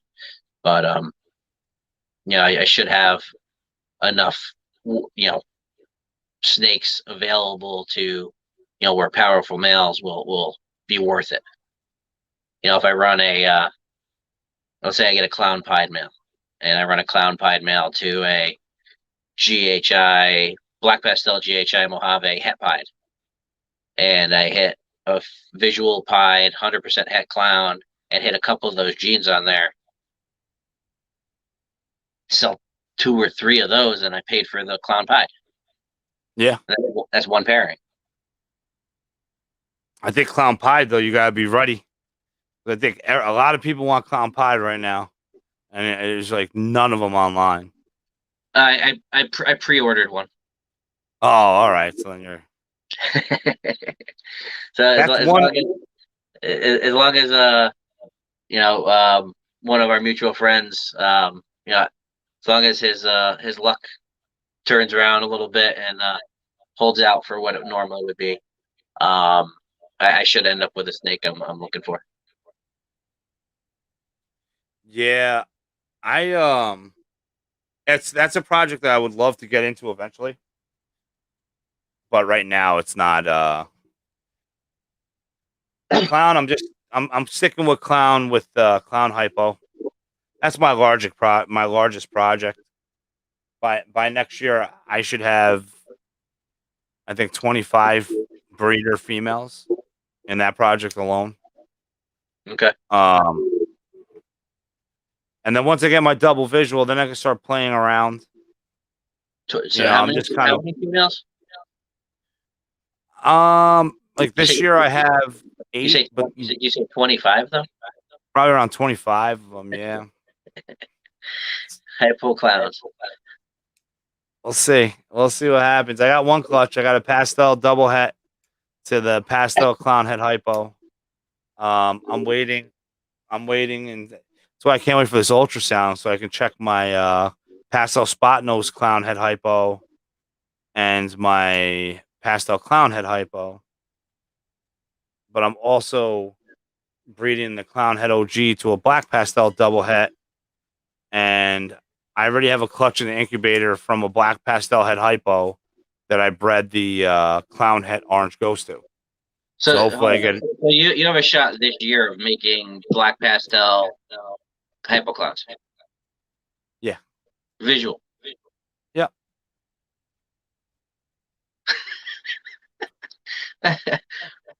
Yeah, I mean. Also, super pastel spot nose hypo clowns. So if you do, you have a visual hypo pied? No, the closest I got is that one I showed you, the pastel pied head hypo, possible head albino. Because like where I'd be thinking for your collection would be making visuals on both sides and then running them together to make visual hypo clown pies, a double het clown pie. Yeah, I mean that would be the goal with some genes in it. I mean, I already got my like he's a sleeper. I have a Mojave orange ghost genetic stripe male, proven breeder. So he would be a possibility because I kind of like the genetic stripe clowns. I just like the name. Genetic stripe clowns. Yeah, they call them the Kiki ball. Is that what they're called? Yeah. Oh shit! It reminds me of that stupid song where people get out of their car, walking with their car. Yeah. Just for like the blooper videos on those alone, it's like it's worth having a snake called the Kiki ball just because you get to remember people getting hurt. Oh, I know all the geniuses that thought it'd be a great idea to go down a hill and lip sync to a song. Makes you ashamed of today's youth. DG clown. Yeah, Vinny's going for DG clown. Yeah, I get. Come on, Chino, you're gonna have to sell me some double head DG pies, man. Just like one or two girls. We'll see what happens. I mean, as I said, the when I palpated my pied female, she's got to be close to like 30 millimeters. They're big. She's gonna ovulate soon. She won't leave the water bowl. She's like in the water bowl, cooling down. So if I get all three of those girls dropping babies, I'm gonna have to take the paycheck. But I also bred him to a leopard lesser pastel and a het pied. So, and the het pied, she looks like she's going to be ovulating soon too. So I should have a fucking army of them. Hopefully I make some stuff that I could just be like, you want to trade? And he'll be like, okay. Yeah. And sometimes I feel like with somebody like you, By like you, I mean a hoarder. You have to trade them something. You know, you do build nice racks, you know, so that's a variable too. Yeah, that's just money out of my pocket to build the rack. I'd rather trade a snake for a snake. It's true. Well, I mean, listen, if you're isolating the asphalt or the gravel, I would be interested. I just don't want a yellow belly gravel or yellow belly asphalt or whatever. I want to know it is what it is. Because I don't so I'm all for highways and freeways, and I plan on making something like that in the future. But I think that when I walk into the asphalt or the freeway project, the asphalt or yellow gravel project, There you go. what's that? That's just a highway. Yeah, but it's both. I want just gravel or just asphalt, Okay. either in a super form or single gene. Well, not even single gene, but single combo. I don't want anything mixed. I want to know that when I breed them, I'm not gonna to what's called. I'm not gonna. I don't want to deal with the pos as a seller or a buyer. I want no fucking part of it. I want Yeah, none. I get you. Well, I got another shot at super gravels again this year. So Like I said, yeah, someone said that I can get any snake that they produce this year. And when I told them about my yellow belt, my OD yellow belly gravel ended up being yellow belly. He was like, "You need a super gravel." So he's got 3 chances of super gravel this year, and then if he doesn't hit this year and hit a male for me, he's got like 9 chances next year. okay. So what you're telling me is get out of the project because the market's about to be flooded. No, they'll never be flooded. And those, I don't know, man. I just want to go. I want to go with purity. Yeah. See, I think for you getting the snake out of you is going to require the super OD. No, I need to make money this year, man. Like I'm hoping that. No, I'm saying a trade. This is the sire. Oh, that's nice. That's really nice. That's And what you I'm said saying. super OD fire yellow belly. Yeah, I'm pretty sure he's actually high intensity, but you know, we'll have to see what he produces. Yeah, I mean, like I'll definitely want a baby from that, especially if you breed it to OD. Yeah, he's he's got one clutch that's basically about to ovulate. And that'll add Enchi and Pastel to it as well. So You got to add Enchi. Enchi, yellow belly, fire, super OD is like the fucking formula. Vinny Meyer wants. I'm pretty sure he said I get them first. I think he wants Pied Het Desert Ghost. I mean, let's say I hit a bunch of them, right? Let's say I hit a bunch of them, right? yeah. The double hets are gonna go first, you know. Well, I mean, I'll take one or two double het females and one visual pied het DG female as well. Whatever. Yeah, I'm We'll not see. greedy. I'm not gonna take all of them. Yeah, nah, Yeah. I'm greedy. I paired him up to 7 girls, but I already got a slug out, you know. So I'm like, that could have been anything, man. I know. Like even I saw Will from Royal Canadian there. His first 2 clutches of the year were slugs. He was freaking out. He's friends with Marcus Jane. He called Marcus Jane and Mark, what is it, Mark Mendek? He basically had to talk him off a ledge. He's like, "Don't worry about it. That happens. You're fine." And I'm still heartbroken. And then that female still has 2 eggs in her. So I don't know, because I didn't How pay long is attention. 3 weeks, that? 3 weeks, 4 weeks. I don't know if maybe she pushed out the eggs premature, and that's why when they were blade, they because I'd never seen infertile that looked like perfect eggs. Like they looked perfect. Came out perfect looking. They just It didn't was have 2 veins. duds, 0 veins. Did you put them in So I the had, incubator anyway? yeah, I put them in for a week, see And if they anything went shows bad. up. Did They they didn't mold go out? bad. They didn't go bad, but I had another clutch that needed to go in the incubator, so they made it to the garbage. So last year I had an egg that had no veins. A week into it, it had no veins. At the end of the year, it had a leopard clown female Oh in it. shit! So if I have no veins, I put it in the incubator until it stinks. Because, Yeah,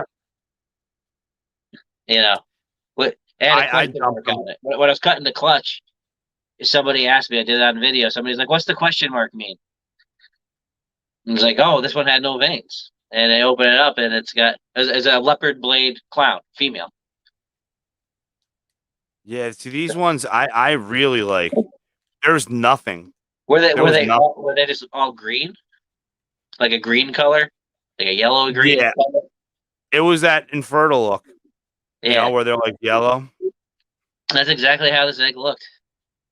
No veins at all. But that I one hit it with magically came back. So for now on, these ones. I'll keep them in there till they smell bad. These ones won't magically come back because they're in a dump site somewhere by now. You're gonna be some wild caught ball pythons.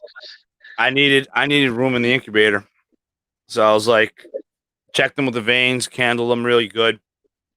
No signs of nothing. Yeah. So fuck Now, it. why do you keep your snakes in the incubator after they hatch? I feel like they eat better. I feel like I feel like my odds of them eating is nice. I feel like they have the same amount of pressure from the fan, the heat, everything's as consistent as it was as it developed. Um so I use the large iris pencil boxes, and I leave them in the incubator, and I mean I've when in the past I've kept I've kept snakes in there for their sixth meal before I Oh, introduce them into a rec. If I have the room in the incubator, then they'll stay in there, but I don't I don't always have the room, Like this year this year I had like early clutches, and then all of a sudden it was like for like 3 weeks I was just, or like for like 1 month I was just pulling clutch after clutch. yeah. So like right now we're on clutch 13 in there, and I probably got I would I would say at least another 15 girls that are gonna lay. Um and I'm already doing fresh pairings because I got a lot of cold seeking. That was the whole reason why I needed to get this ultrasound, because who's cold seeking for me? The two of the black pastel hepides, cinnamon vanilla, super pastel vanilla, um, Enchi orange ghost, probably about 5 of my pastels, um, and I'm sure I'm missing a bunch. Couple orange ghost head clowns. They're cold seeking, so now I started pairing them up. So the ultrasound will be key, because I think that if I get one clutch out of like those higher end pairings, it's gonna pay it off anyway. So if I can get one clutch that I may have not have gotten if I didn't have it, it would be worth having it, as a tool. Right. So at first I wasn't gonna get it because Sal was gonna buy one, and Sal was just like, "Dude, I'll just drive up to your house when I get it." and then he never bought it. So I was like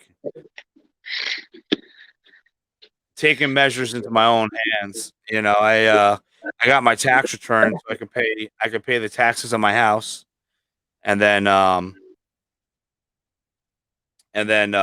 once the tax return, you know, what the taxes left over money, that still gave me money to play with. So the first thing we bought was an ultrasound. Yeah, I mean, one clutch it'll pay for itself. Oh yeah, like I said, $870, and it's one that's proven. You know, I mean, it's successfully used by one of the biggest reptile breeders in the world. So if it could work for him, it could work for me. You know. Yeah, it's funny. I have a girl that I wasn't even pairing because she was, a late one for me last year. And when the guy came over with the ultrasound, I'm like, "Oh, why don't you ultrasound her for me?" He's like, "What? What are you pairing her to?" I'm like, "I haven't paired her yet." He's like, "She's at 25 millimeters. Pair her now." I'm like, "Okay." And she's a 4,000 gram big normal girl, so I put the pastel ivory acid in there because if I hit anything with acid, it's also yellow belly, and a yellow belly acid is worth a little bit of money. I like the acid. Yeah, I'm really The liking acid. That was it. Acid Freeway. Yeah, That snake's fucking ridiculous. yeah. I think it just shed for me. You want to see it? I want to see that snake because it made that fucking pattern even more busy.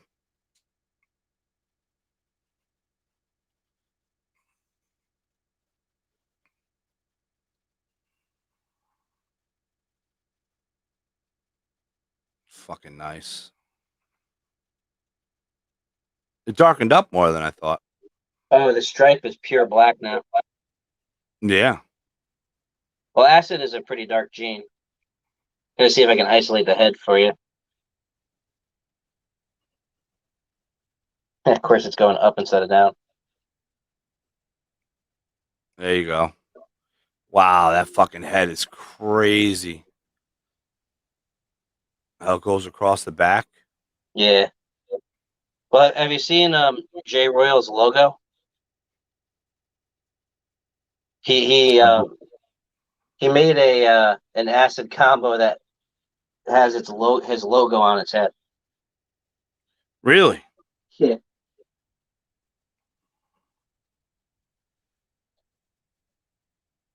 All right, where is it?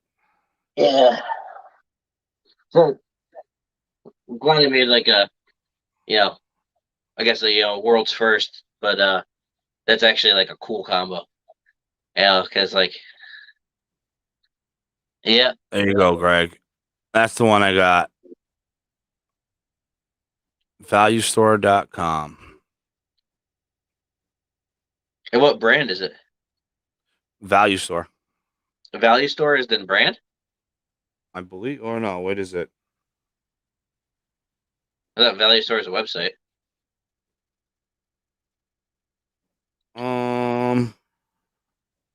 There is no brand on it. So how'd you find out Nerd uses that one?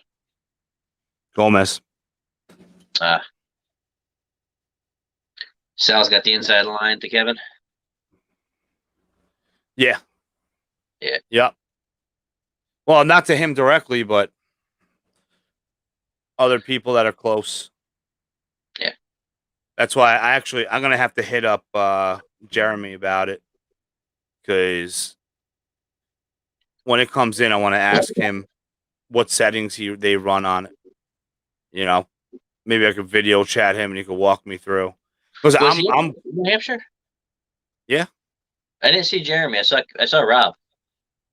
Yeah, Jeremy was there.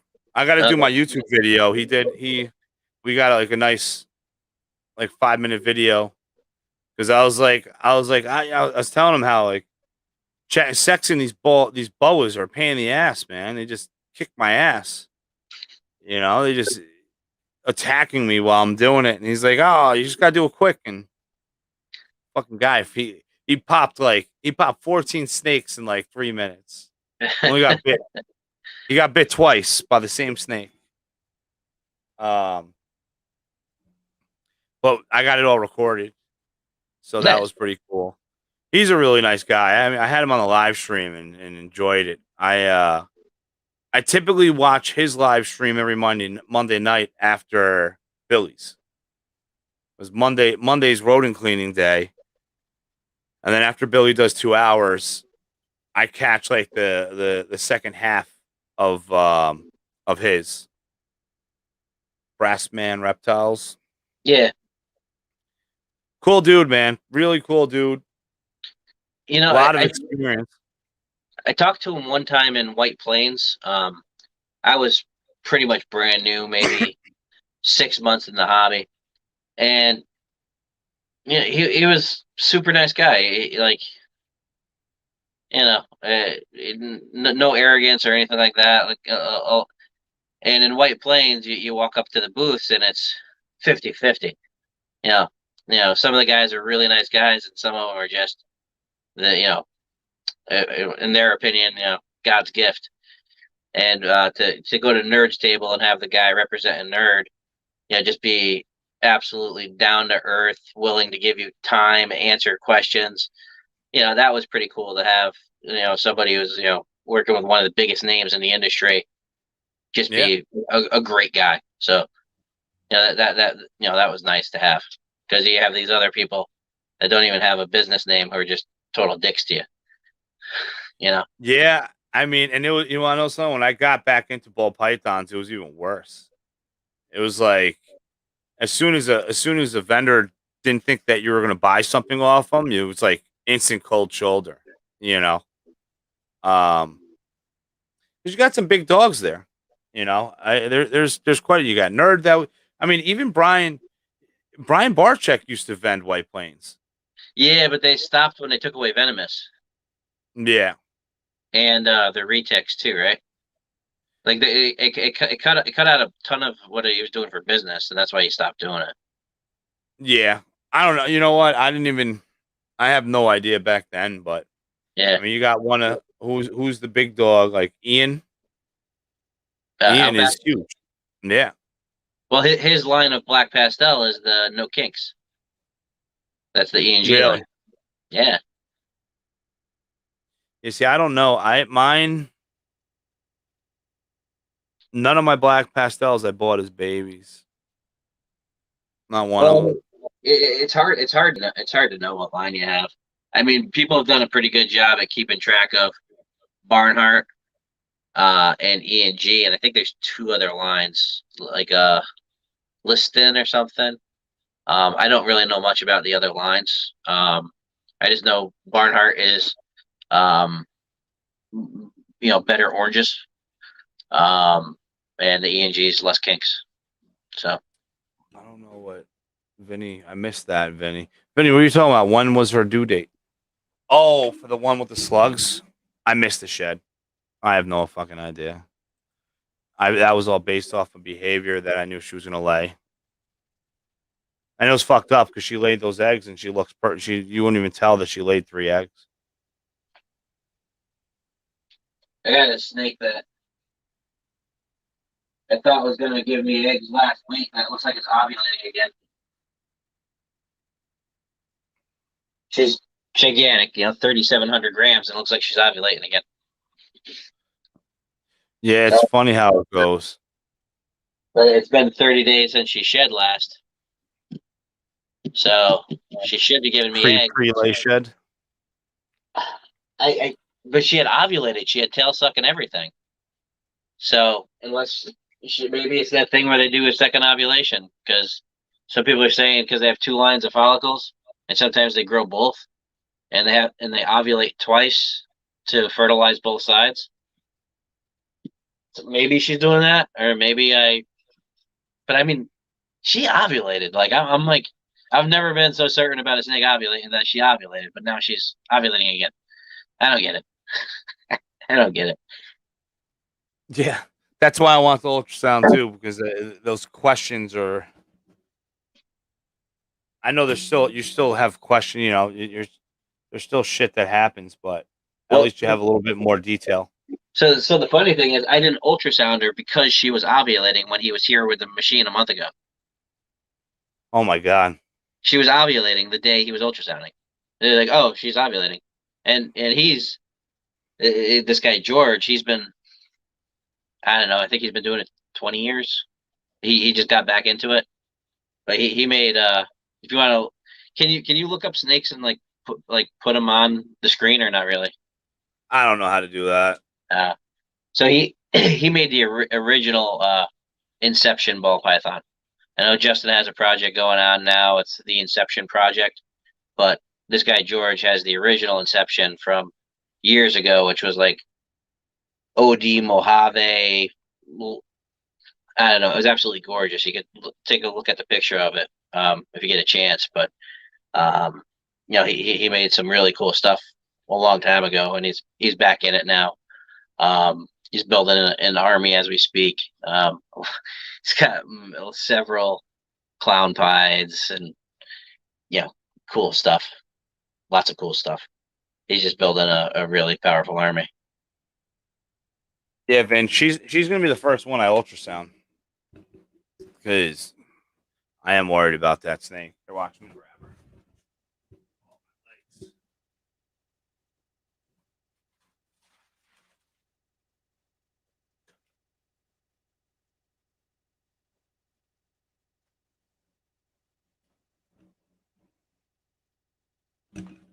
So you can see.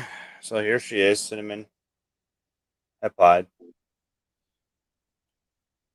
You can see how she's like bulky over here.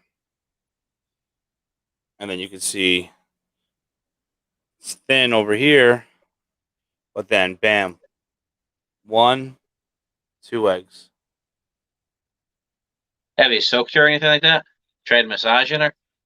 I've tried massaging her. I've tried her walking her, through the tub. Have you just put some water in the bathtub and let her swim around a little bit? Not yet. I plan on doing that tomorrow. Yeah, well, once you get the ultrasound, put the ultrasound on her, see if you can see anything. Yeah, I don't want to lose her because she's beautiful. Well, not only that, it's always tough to lose an animal. Yeah, I'm thinking once I ultrasound, I can kind of get a better idea what's going on inside her, and then from there, I'm gonna, if I have to, I'm gonna drain it. I'm gonna go that route of draining the eggs, and hope that she passes them. I've talked to like a lot of people, and they're like, they had a snake slug out, and then they felt eggs in there, and then it took about like 4 to 6 weeks before they dropped those eggs. Okay. So that's what I'm hoping for. I'm hoping that happens because that'll be a bummer. Yeah, it's funny. So you hear all different kinds of things, and some of it's good info, some of it's just folklore or whatever. So I had a snake. It was supposed to lay. Ended up getting to like day 45 or whatever. So my mentor goes, I'll guarantee you that first egg is a slug or a boob. Like, what do you mean? He's like, whenever I have a girl go way past her due date, the first egg is always a slug or a boob, and it's kind of holding up the works. I'm like, all right. Wouldn't you know it? She had 3 boob eggs. Shit. First 3 eggs she laid were boob eggs. Yeah, I guess I'm like being wishful. I'm like, well, maybe she pushed out those eggs and that was a premature egg and she still has 2 good eggs in her. Yeah. Yeah, they're still high, right, Vin? That's what I'm like so nervous about because they're full-size eggs. I could feel it. Have you tried feeding her? Yeah, she won't eat. And then I talked to Troy about it, Best Dress Balls, and he said don't feed her. No. Yeah, because then like a rat pup. Well, then that's where impaction's going to kick in, right? Uh, Because since it's jammed up now, she won't be able to pass the feces. yeah, huh? So I was like, yeah, that's a pretty fucking valid point, you know. Yeah, I So was thinking just getting the system going, but I guess that makes a lot more sense. And that's why there's experienced breeders and there's new breeders. yeah, I'm like close to like filling up a syringe and just loading her up with like mineral oil. But I'm gonna let her soak. I'm gonna hit her with the ultrasound, get some other opinions, and Well,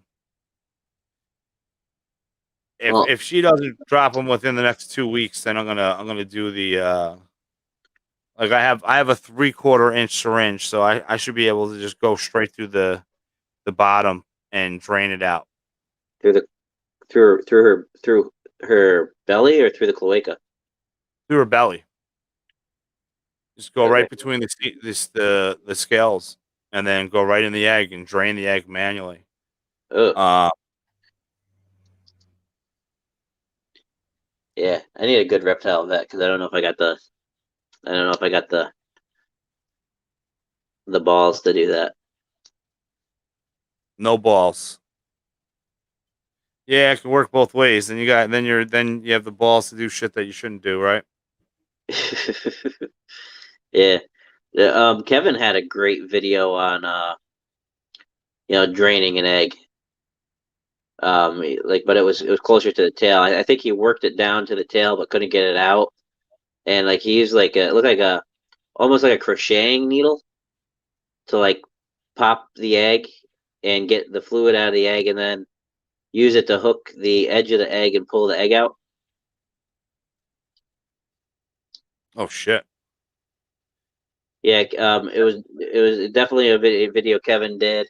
I want to say right about a year ago. So if you go through his archives, it could be some helpful info there. Definitely, Jeremy's definitely who I'm gonna hit up about it. Yep. That was my plan. Just once I start seeing any type of like, because she's rotating, she's doing all the dances like she's gonna lay again. The acrobatics to try to get him to move. Yeah. So what I was doing was I was pulling her out, and I let her body I let her glide back into her tub, and I put a little bit of pressure on the top of her body so that it forces it down. But she she literally got stuck. Like as soon as I hit the egg, she got stuck. So yeah, I'm just hoping that it just fucking passes, you know. But I'm gonna do maybe tomorrow. I'll do a warm water soak. Put her in a big ass tub so she can swim around, you know. Yeah. Do you typically put like a 32 quart tub kind of deal with a lid on it or something? Well, I mean, when I wash my snakes, I actually just do it like right in a 30 quart. But I've never had to soak a snake for this scenario where I actually want them to move. And Yeah. Do you have a bathtub in or do you just have the showers? we just have showers. Our bathtub's tied up by an automatic, you know, I got one of those fancy litter boxes that you just fill it up with soap. It fucking it it sanitizes, washes, and dries the litter, and then it flushes it down the drain all on its own. Okay. So that's in the bathtub. It's amazing invention called the Cat Genie, where all we have to do is just replenish the detergent as well as the biodegradable litter. See, I have an easier solution for that. Not have a cat. Yeah. True. I'm, I had a I'm not. good cat, man. I'm I don't. so I don't. allergic to cats, man. I'm so allergic. There's been some cats that I've like met in my life that were like really freaking cool. Like my cousin Vicky and her husband have a cat that plays fetch with bottle caps. You know, Oh shit. it's just a really cool cat, and I love the way Maine Coon cats look. I'm just so allergic. I could never own a cat. I'm Unless they allergic. I'm actually allergic. My wife's allergic too, but yeah. I was sick for like the first 2 months, like allergies for like 2 months straight, and then See, it went away. I got allergy shots for 2 years when I was a kid. Um, Twice a week, both arms, and I never got over the cat allergy. I got over most of the pollen and trees and grass and all that stuff, but the cat allergy, it just never got better. We had to get a cat, man. Mario, you know, he's obsessed with cats, even though he don't give a shit about our cat. But when he did a PowerPoint for school about his 2 cats, and we laughed our asses off because we don't own a cat. We were like, maybe we'll get a cat. And then a buddy of mine kept on showing up. He he was like rescuing cats and shit. And he'd show up at my house with kittens. Just show up with like 3 fucking kittens. Oh, we don't want to leave them home.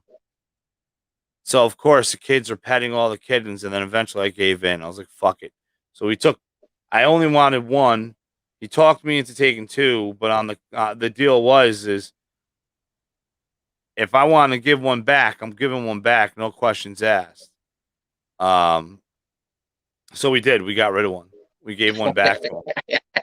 Yeah, because it was just a mess. Because all they did was fight all day. Like that's all they did was fight. So they're fucking nut jobs. You know, like they were mellow. They didn't want any human contact. All they wanted to do was fight each other. And we just had 2 cats just racing back and forth in the house all day long. We got tired of it, and I was like, "Dude, I'm tired of this fucking cat." He was like, "I'll come pick it up tomorrow." As soon as I said that, he's like, "I'll pick it up tomorrow." So he picked up the cat, and then all of a sudden, Naruto became like the man. You know, so he's a shy cat. He don't. It's not like he's gonna come up to you for pets, but when you snatch his ass when he walks by you, then he hangs out with you. You know. Yeah. Yeah, one of my coworkers, I have a meeting with him on the Zoom call. It's a Teams meeting, but it's like a Zoom call. Like probably 3 times a week, I have meetings with him, and it's funny. As soon as the meeting starts, you hear his cat in the background start meowing, and he's like, "This cat only comes in the room when somebody is on a phone call." He's like, "This thing." He's like, "It avoids me all day. As soon as I hear somebody else talking, it's coming in meowing like." What's going on in here? Who are you talking to? Yeah, during the live streams, he likes to not shut up. So he's locked in the kitchen. I installed the door so that in the kitchen, when we don't want to deal with him, we can just leave him in there.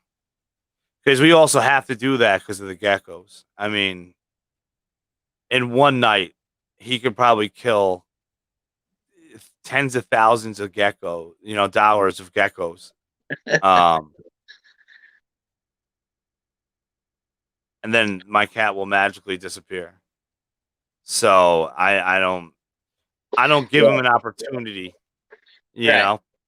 Yeah, I don't give him the chance because he's already like it worked out kind of nice because we have the parthenogenic little micro geckos, the morning geckos, and keeps breaking the screen on the tank. So we won't notice until we feed. We feed every other day. So we had a lot of morning geckos escape. And it worked out because the fruit fly problem disappeared. okay. Yeah, so I mean it's good in that aspect, but I mean the morning geckos, I'm not too worried about them. But he always tries to get on top of my lychee tanks, and That's a problem. that's a problem. Yeah, that's a big problem.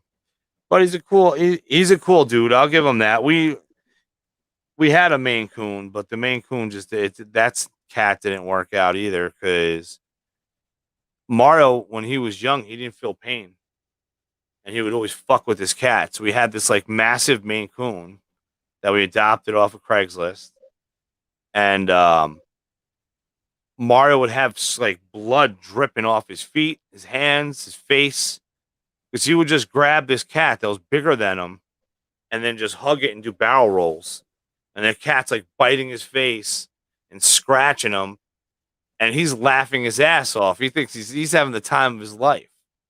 So we were having too many incidents with that.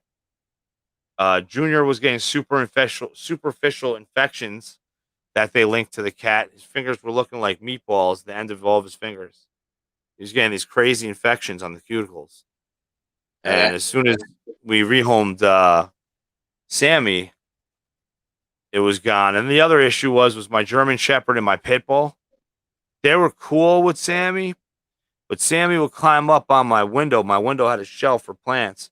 And when he would jump down, that banging sound, because he was such a large animal, that loud bang he made startled the dogs. And there was a couple times where they ran to the sound and the fucking cat had seizures. The cat like tipped over on its side and started having convulsions. So scared of the dog? Literally scared into shock. Poor fucking thing. I don't mean to laugh, but that's kind of funny. With all the variables, we were like, we got to get rid of this cat. So we found a perfect home for it. A friend of mine that I work with, her, she has it was fucked up. She had an autistic grandson that they all lived together. She got the surgery where they put the ring on her stomach, and she fell and got all this damage and passed away. Oh my God. So this guy that's an adult, he's like in his late 20s, early 30s. His mother dies, and then 2 weeks later his fucking cat dies. And that's like, it just rained and poured for the kid. And I was like, I got a cat for him. And she's like, well, he's just not ready. He's not ready. And after the second time of the cat getting seizures, I was like, and Mary's this like sweet little old lady that I worked with at U Albany. And I was like, I know how I'm going to strong arm her into it. I'm like, we're bringing the cat to the pound. So it's last chance to grab the cat. A week later, I was bringing the cat to him, and it ended up being awesome because the cat was like his best friend. So the cat slept on his feet every night. Okay. And that was like his buddy. So I would get like, he had speech issues, but I would get like videos of him and the cat, like for like a year after them getting the cat, which was fucking awesome. So, Chino, my phone is gonna die, man. Yeah, you know what? We're at 2 hours and 38 minutes. I'm ready to sign off myself. Well, I appreciate you inviting me to come on, man. I really do. Hell yeah, man. Definitely. You're part of the family. Ballerz Garage. If you guys don't follow, at Ballerz Garage. Just Instagram. I don't really do other platforms. Yeah, I don't blame you. I did my first YouTube video in a long time yesterday.